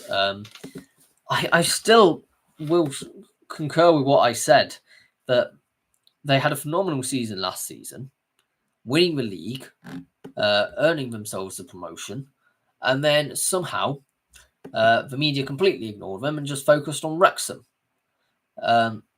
And see, Stockport did great again this season. They finished in 3rd, just a few points behind Wrexham. Again, completely ignored. And so yeah, I think if we see Stockport win the league next season, I will not be surprised, because that feel-good factor around that club is absolutely sky high.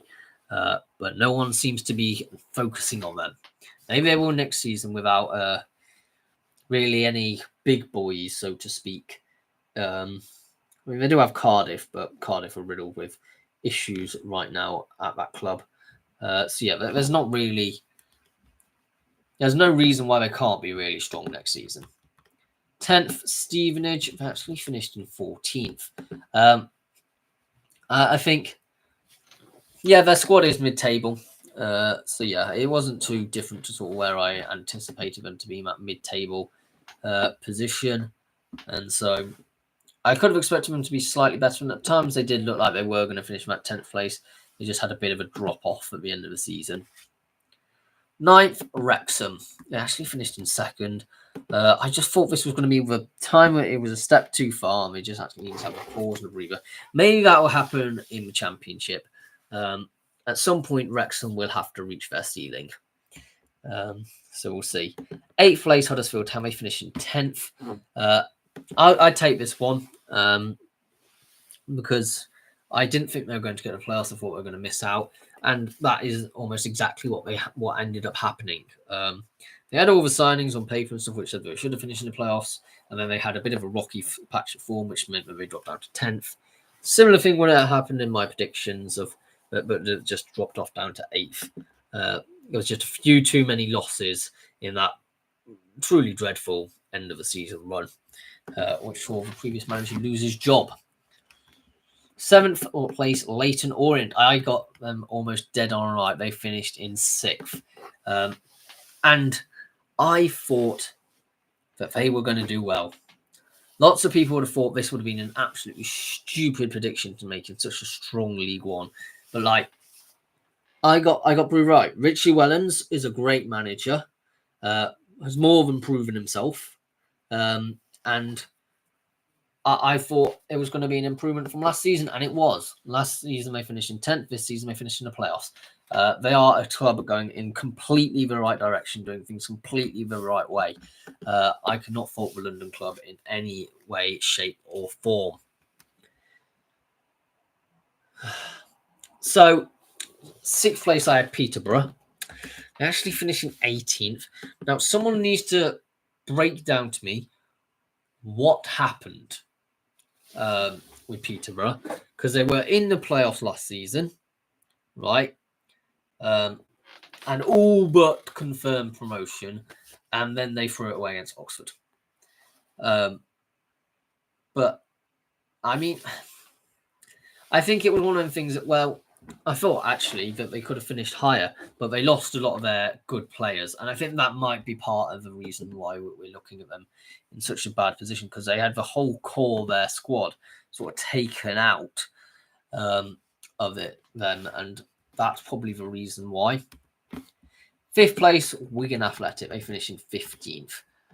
When is Wigan going to be back to their best? Maybe that's going to be next season. Maybe it might be. Maybe not. I don't know. But I think sometime soon we're going to have to see Wigan return to the heydays that they were in. But at the moment, the circus is still going on in that club because somehow they are finishing in 15th place in League One. What on earth? 4th, Barnsley. But I mean, it was a rubbish appointing Darrell Clarke in the first place to Barnsley, right? That's why they finished in 12th. And why Conor Hourihane is now manager, I'm pretty certain. But yeah, absolutely dreadful season by Barnsley by their own standards. And again, another case of probably losing some better players. But realistically, Barnsley should not be that down in mid-table. They should be challenging for that playoff position. Or maybe even automatic promotion. 3rd, Bolton Wanderers. I didn't think they were improved. They finished in 8th, by the way. I didn't think they had improved from last season. And actually, that is proved. And I feel like Ian Evatt... I mean, everything about Bolton just smacks me as cockiness. And I think this is a real humbler of an experience of them not reaching the playoffs this season. Because they finished 3rd last season and they were like, we should have won the league or whatever. Like, you were not good enough to win the league. And this season sort of proved why. Because I think if you would have got promoted, then actually, I don't think you would have done as well, relatively speaking. 2nd place, Lincoln City. Another time I was backing the Imps to be a dark horse. They finished 11th. Maybe it's about time that we start placing them a bit more mid-table, a bit more tampering of expectations. But no, I think Lincoln, as usual, quietly going about their business, quietly just sitting there. And for some reason, a similar team, which I saw also mid-table, is Blackpool, which I thought as they were going to win. But yeah, I just thought Neil Critchley would have done a good job. Well, he didn't. And then they brought in Steve Bruce, and I thought Steve Bruce were going to do a good job at the Seasiders, and then he didn't. So yeah, Blackpool at some point are going to have to get back to their very best. Now, whether Steve Bruce is the man for that job, I have no idea. I can't comment on that. But at some point they must do. But yeah, they never look like challenging the playoffs, even though finishing 9th. On to the Championship. We're getting there. 24th, Blackburn Rovers. Somehow they finished in 7th. I mean, now that John Eustace has come to Derby, and he made it very open and very obvious that he needed backing and he didn't get backing. But somehow they did still do well. So I think that's a full testament to how good John Eustace is. But yeah, I mean, we could well see Blackburn getting relegated next season. You know, they were poor the season before the one that we just had, the ones which I was... The season before these predictions, they were poor, and I didn't really expect to see any large-scale improvements. Actually, I thought it was going to be regressing. I thought it was a weak squad, but no, they've done a good job. So yeah, congratulations to Blackburn. We may pinch a lot of your players. 23rd, QPR. They actually finished in 15th. Again, it was another thing. I did not know who Martí Cifuentes was, to be fair. And a lot of their recruitment was foreign-based. I mean, it was never going to get them any awards, but it managed to keep them up in the league. So yeah, I mean, they were never one of the ones which were bad the season before. But no, they did improve this season. 22nd, Stoke. That could have well happened. It was 18th. But looking at how close the table was at the last day, it went down to the last day. We were only 2 points away from relegation themselves. And I thought, you know what, Steven Schumacher's not the man. He was quite poor with Plymouth, and the managerial merry-go-round does go on because Stephen Schumacher did get sacked by Stoke and ended up going to Bolton, actually. So yeah, it was there's really is instability at the Potters right now. Where the future really lies, I'm not too sure, but it's really a turbulent club, really. And that's why I sort of predicted them to be relegated. 21st Portsmouth, they finished in 16th. So I must say, John Messino is absolutely growing on me by the season, to be honest. And I thought they would stay up. I thought that was where their aspirations was, and they did. They just did a bit better and finished in mid-table. So yeah, Pompey, they're on their teams. Home form, great. Away from home, rubbish. Right? So if they crack their away form, why not say that they go to playoffs?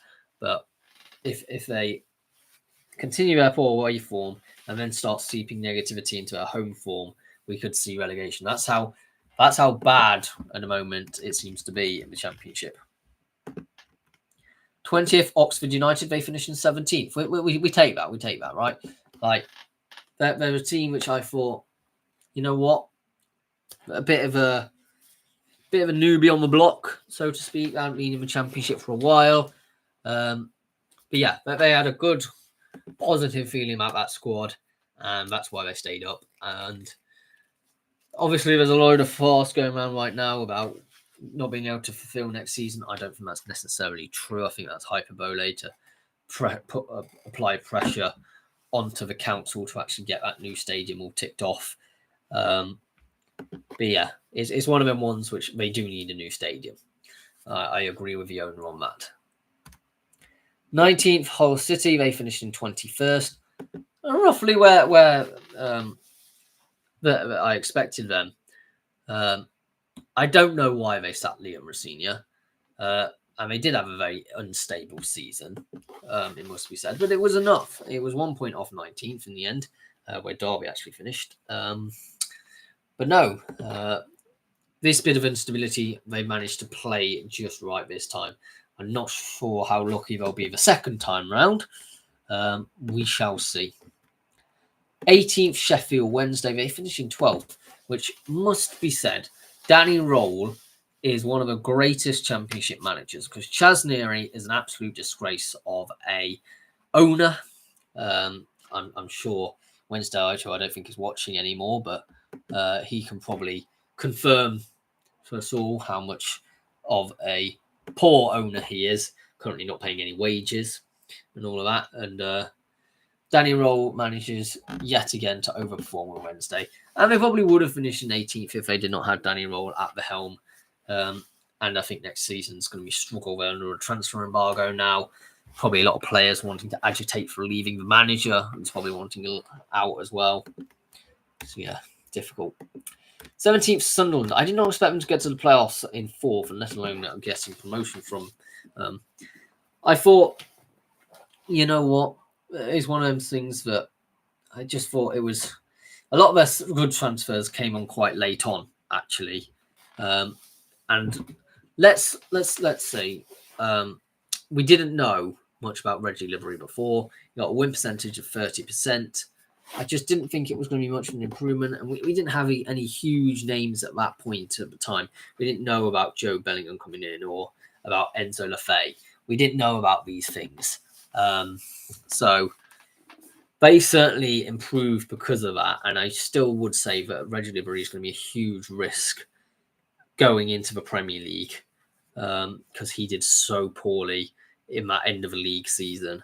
And playoffs are a lottery, so that matters less. The fact he got promoted, but it now basically means that they're wedded to this man for at least half the season next time round.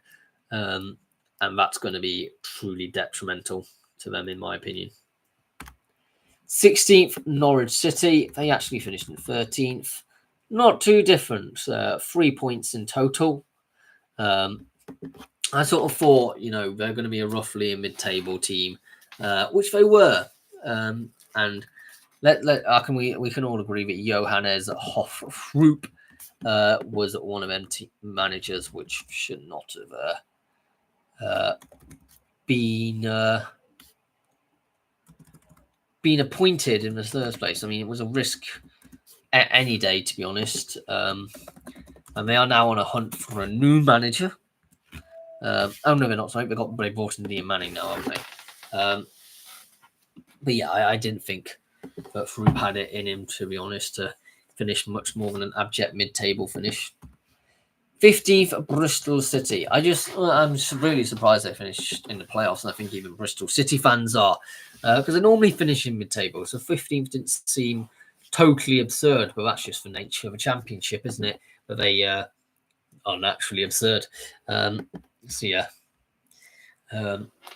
well done. We'll get into the playoffs, but I think everybody there knows it's no achievement. 14th, Preston North End. They are normally a mid-table team. They finish in 20th. They could be in real danger next season. Their squad is stagnating. They really need a large rebuild, actually, at that place. And that includes up to and including the manager. Because Ryan Lowe was certainly not the man that I would have expected to lead this rebuild, and that's why they brought in Paul Heckingbottom. This fairly early on in the season, to be honest. I don't know if he's necessarily the man to lead that either. So yeah, weirdly enough, Ryan Lowe was still the manager when I made these predictions. Like, he was the first one to depart, very early on in the season, actually. And so yeah, Paul Heckingbottom should probably be sacked, potentially. I'm not sure. We'll see, but it was certainly hasn't done as well as he did at Sheffield United. But maybe if they build a team around him, they can improve next season. It remains to be seen. I mean, Preston have never been the team with the largest investor in the club. 13th, Middlesbrough. And they finished in 10th, which slightly less than I thought.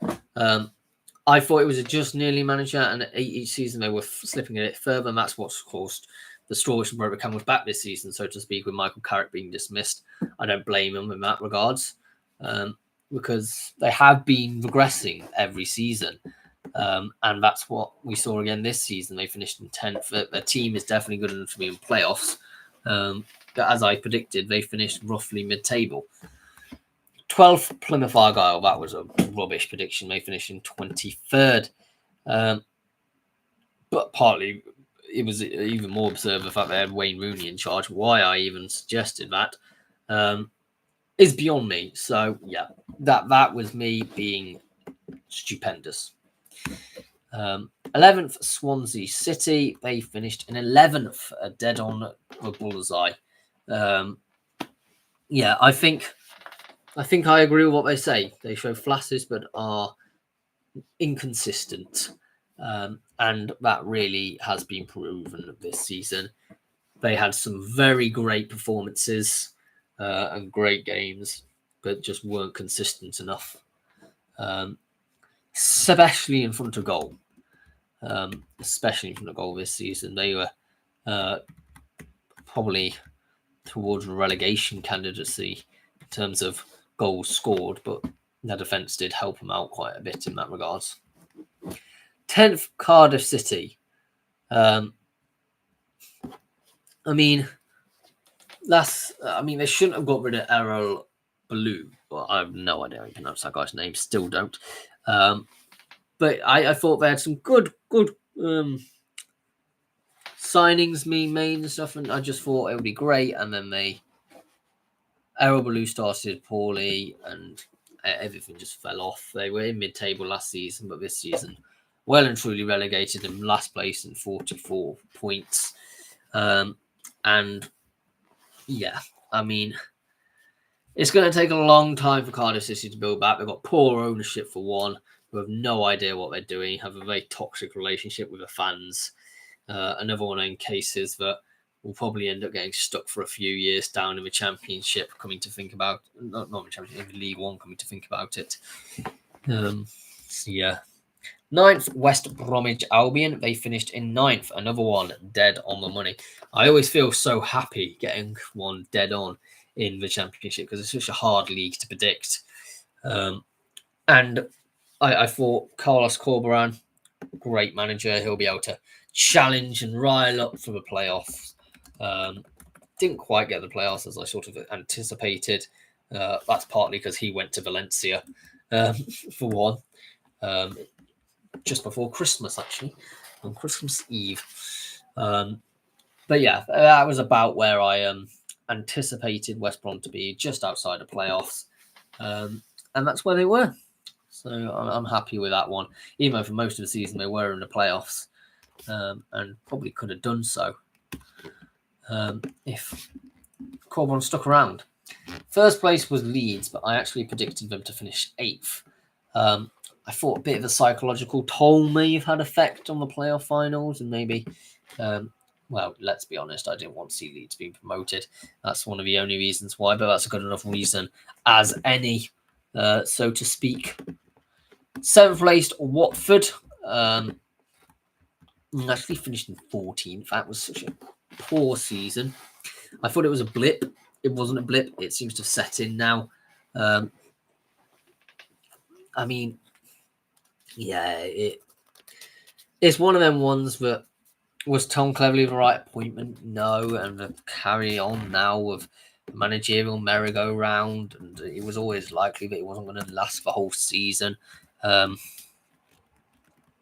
yeah, he's now at Plymouth, Tom Cleverley, but Watford are now suddenly finding themselves without parachute payments, stuck in mid-table in the Championship. It's going to be a struggle for them to get back to them heights that they were in a few seasons back.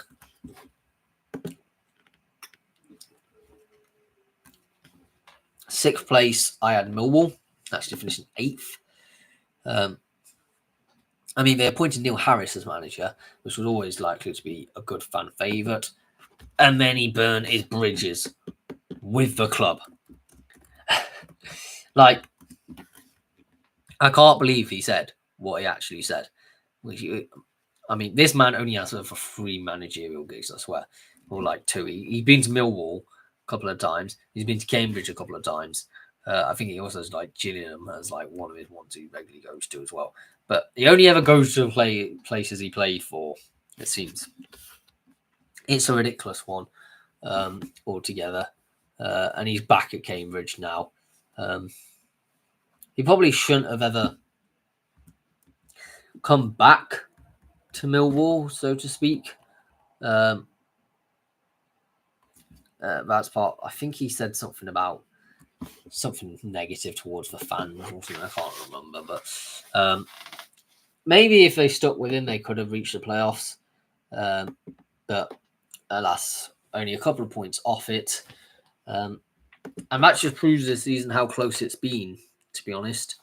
And it is a bit disappointing, to be fair. I mentioned Japhet Tanganga at the start of the season as a youngster to keep your eye on, and have a rubbish release clause in his flipping thing. Like, it's such a cheap release clause, but only for Premier League teams, mind you. But you got to keep tie these players down. Crystal Palace was bound to come after them, surely.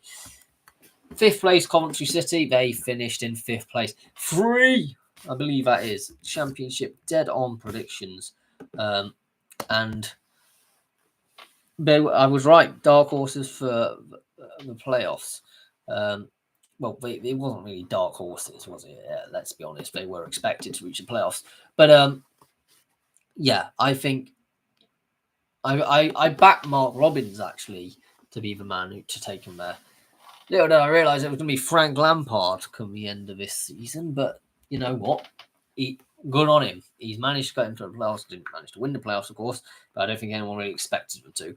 So yeah, well done, Coventry. Another successful season ticked off. 4th, Sheffield United. They actually finished 3rd. I mean, it was about where I expected them to be. I mean, part of the issue is a detracted ownership, and now who wouldn't back the club. But then And Chris Wilder, though, has a really good affinity with the club. So I thought Chris Wilder will be able to get something out of it. Well, now sack Chris Wilder. Has anyone else seen that? That's absolutely wild. If you excuse the pun. Why are they doing that? Like, I think he's arguably overachieved with Sheffield United this season. To actually be in a automatic promotion race for a large proportion of the season. Any other season, 90 points would get you automatic promotion, by the way. So to dismiss Wilder as an absolute sham. And I personally think that Sheffield United would have been better to stick with him next season and probably would have been able to get promotion. I don't know about it now. They may still be able to because they do have a good squad. I just would have backed them more if... Oh, Chris Wilder is still technically at the club. I'm just seeing. I don't know. Has he officially been sacked yet? The same that Ruben Sellés is going to come in instead. That would be ridiculous. I'm just speaking my heart here, but yeah. Third place, Burnley actually finished in second. Again, not too distant. It was always likely that Burnley were going to do well in this season, let's be honest. And they did. So not much to say here. Because obviously the bias in here was saying that Derby County were going to get promoted. You know, it was one of them mental ones that I'm always a bit mental with my predictions towards Derby. I always overrate them. But that's what you get from watching a Derby County supporter, you know. And we're going to reach for title next season. No, I'm joking. But I'm impressed. I liked what Derby did this season. Generally, very, very happy. We stayed up. That's what we needed to do at the end of the day. I would have liked to be a bit higher. Wouldn't have left it to the last day and all that. And probably should have brought in John Eustace a couple of games sooner. But, you know, overall, I'm content with our season and looking forward to what the future holds. And we certainly have a platform to build on now. We have got a phenomenal defence. That must be said. We had a good defence in League One. We've had a good defence in the Championship. That is really where our attribute is. We just need to get some more goal scorers. You know. First, Luton Town. That was an absolute ridiculous one. They got relegated. I mean, I don't think anyone predicted back-to-back relegations because I just thought, you know what, they're a team which parachute payments, you know, they tend to have good transfers but bringing players on the cheap and stuff. But no. Anyway, the final one is the Premier League. Anyone could have told you that Ipswich would have been relegated. I had them in 20th, and they actually put on a bit more of a fight than I thought. But at the end of the day, they did finish in 19th. Like, they were always going to be relegated. It was going to be a rapid ascent and may equally be a rapid descent. I think they did go to the Premier League too early altogether. They did have some good players, though. Like let's not lie, Liam Delap, absolutely huge. Amari Hutchinson, like some good players out there. I don't know if they were necessarily going to be able to keep all of them, but it's certainly, if they keep hold of Kieran McKenna, I reckon decent season coming up next season. 19th, Leicester City, they finished in 18th, another team which I had predicted relegated. I thought it was inevitable, actually, that these two would be relegated. I mean, they lost Enzo Maresca, and who did they go and point? The flipping rivals manager, Steve Cooper. Like, it doesn't work in the Premier League, and that's why they got rid of him. And then, not only do they go and get rid of him, they then go with a downgrade by getting Ruud van Nistelrooy, who was based on, 3 games as an interim manager? The absolute mental decisions made by Leicester this season. And it's an aging squad. People like Vardy and stuff. You stop harping back to the past and actually get some good players for the future, to be honest. Because that's the issue with Leicester at the moment. 18th, Southampton, they actually finished in last place. I didn't realise how bad they were going to be. Crikey, they were woeful. But yeah, I think his style of play relies on heavy possession, and you're not going to get that in a relegation battle. You're just not, because you're just not ready for that sort of football. Maybe they got rid of Russell Martin a little bit too early, but at the same time, they should have got rid of him potentially. But then you think the person they brought in to replace him was equally as shocking. So swings around about. 17th, Brentford. They actually finished in 10th. I'm really impressed with them this season. I thought they were slowly going backwards. But yeah, I thought they were going to just about stay up. But no, Brentford yet again shining their quality and doubts on all of us through. 16th, West Ham United. They finished in 14th by 1. So 1 point difference, really. It wasn't too different. I wasn't that convinced on Lopetegui as an appointment, and clearly nobody else was, as he is now no longer at the club. Now, to be fair, I think it was the dismissal of him was probably a bit more unfair, because now they've brought in Graham Potter, who I don't think has made a blind bit of difference. I rate him as a manager. I think he will do good with West Ham in the future, but he's got to have the support around him, you know. But yeah, I'm not upset about that. That's about where I expected West Ham to be in that mid-table battle. 15th, Nottingham Forest. We're not going to talk about Forest. We're moving quickly on. They got European football, but it wasn't the Champions League because they suck, because they bottled it. Take that, you little tree shaggers. Yeah, I mean, it's obviously all bants, but we don't like Forest on this channel, and if you do, then tough on you. You clearly don't know the rivalry of football. 14th, Fulham, and they finished in 11th. Okay, not too bad. I mean, I thought they were going to be mid-table. They were mid-table. They had some good players. And they were roughly where I didn't expect them to be as high as 11th, to be honest, but I did expect them to be in mid-table, you know. 13th, Crystal Palace. They finished in 12th. It was so obvious that they were going to be in a mid-table finish. I did not expect them to win the FA Cup, so that is something which must be stated as a positive. But we've got such a good squad, you know, and I do hope, I must place on record here, that this whole situation with them not being allowed in Europe, absolute ridiculous. Like, how can they have won an FA Cup and not be allowed in Europe, yet somebody who finished 6th in the table or something like that does get allowed into the Europa League? Like, it's the same with the Conference League with Drogheda and Silkeborg, with Drogheda being kicked out, having they won the FAI Cup. Like, multiple ownerships are well common. Like, you got Man City has a load of players in the City groups, notably Girona, Red Bull Salzburg, and Red Bull Leipzig. It's literally in the name. These are just a couple of examples I can think of off the top of my head.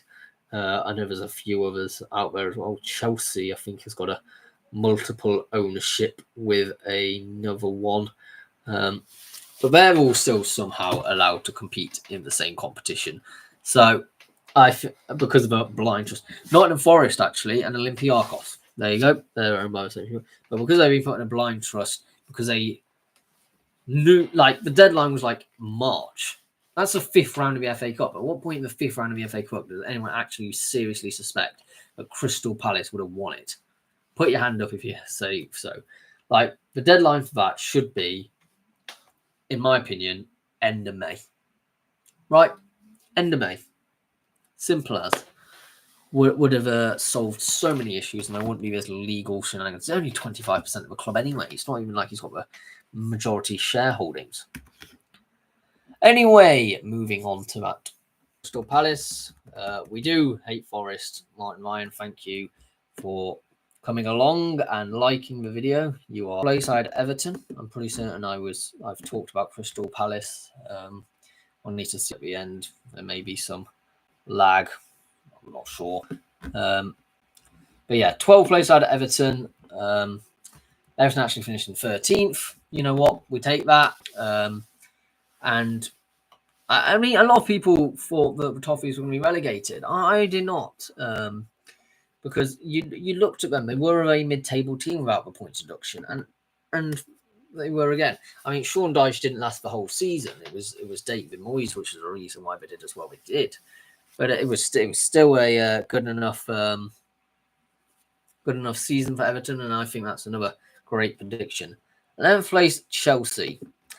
This wasn't meant to one. They did finish in 4th in the end, but I mean, they're a team which are in the making still, I think, but they certainly overachieved from what I was expecting, because I thought they were going to be one of them ones which there's some interesting signings, and we're all quite young signings as well. And I just thought it was going to be a bit of youthful inexperience.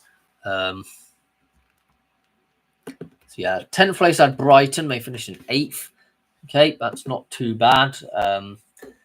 They do just seem to be on that cusp of Europe, don't they? Because they're actually finishing just outside the European positions again this season. So yeah, they're really one of them teams which just always finish just outside that European position. But it is, I mean, from where Brighton traditionally was as a club, that is an overachievement, you know, and they're probably loving each moment at the moment, being on that just outside of Europe positions. 9th, Wolverhampton Wanderers. Nope, that was 16th. So, I mean, I thought they had some decent. They had a decent team last season, and they had done this season actually. There was a really good spell with, what was his name, Vitor Pereira as manager. He did a really good job, and actually, I think that must be highly commended to him, because I didn't know who he was coming in. Yet somehow he's managed to get a 48% win percentage, and yeah, they're certainly a team which I think I would. If he had a full season, you would have to say that there was a possibility that Wolves could well have finished in the top half. I don't think 9th was ever any possibility now in hindsight, but they were a decent team, you know. 8th, Liverpool. Okay, they were actually title winners. I mean, we didn't really know much about it, about Arne Slot, because Klopp had left. And you look at Arne Slot, there wasn't really much of a good history around Dutch managers at that point. Erik ten Hag had done a rubbish job. Louis van Gaal was a bit meh. Like the Dutch football never really transferred into the English football, but actually, Slotted writing and did a very decent job. I mean, admittedly, he was left with a very strong team, but I did not expect them to win the league. So yeah, certainly deserve all the plaudits. 7th, Aston Villa. They finished in 6th. That was about right, so to speak. I didn't think they were going to quite replicate a Champions League finish. Slightly worse, and it was. They finished slightly worse, but they managed to get Europa League this time around. But actually, I think Europa League will be good for Villa, because that probably means that they'll be able to win the Europa League. I'm hesitant in saying that, but I think it is definitely a possibility, especially with Unai Emery at the club. 6th, Bournemouth.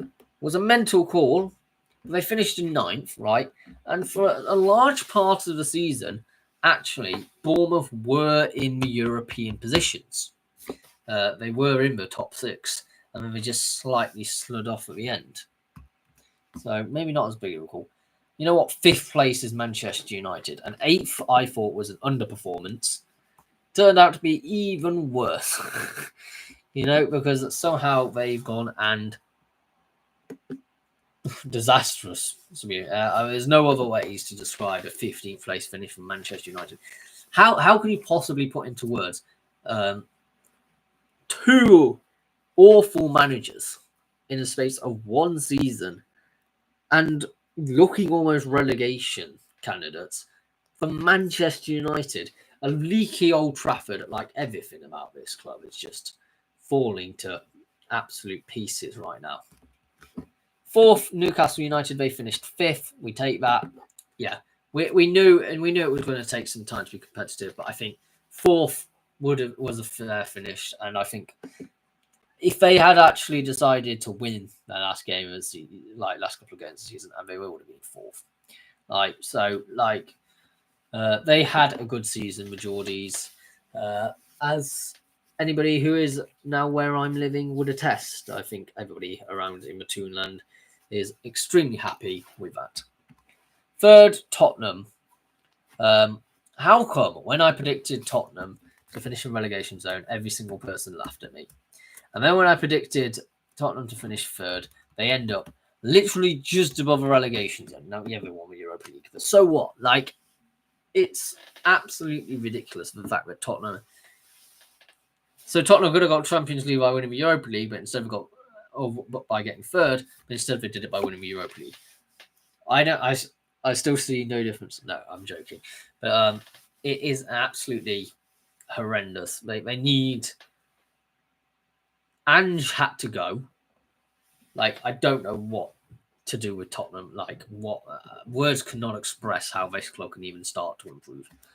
Spursy is a word for a reason. Second, Arsenal. Yeah, they finished in second. They are just for nearly men, aren't they? They really are nearly men. They just can't get that title. And of course, it seemed a boring saying that Manchester City were going to win the league, but they actually finished third, and they were actually at one point the joke finishing like looking in sixth place and stuff, and Pep scratching his face and whatever. It was all just a bit of a mess, to be honest. So yeah, I mean, hopefully that's all me done. That's 2.5 hours of glorious footage. We'll be doing my managerial sackings probably in the video, potentially not. There'll be my predictions coming out. But thank you for watching. I will endeavour to edit this to make sure that it's less clunky. But I will see you all in the next one. Goodbye for now.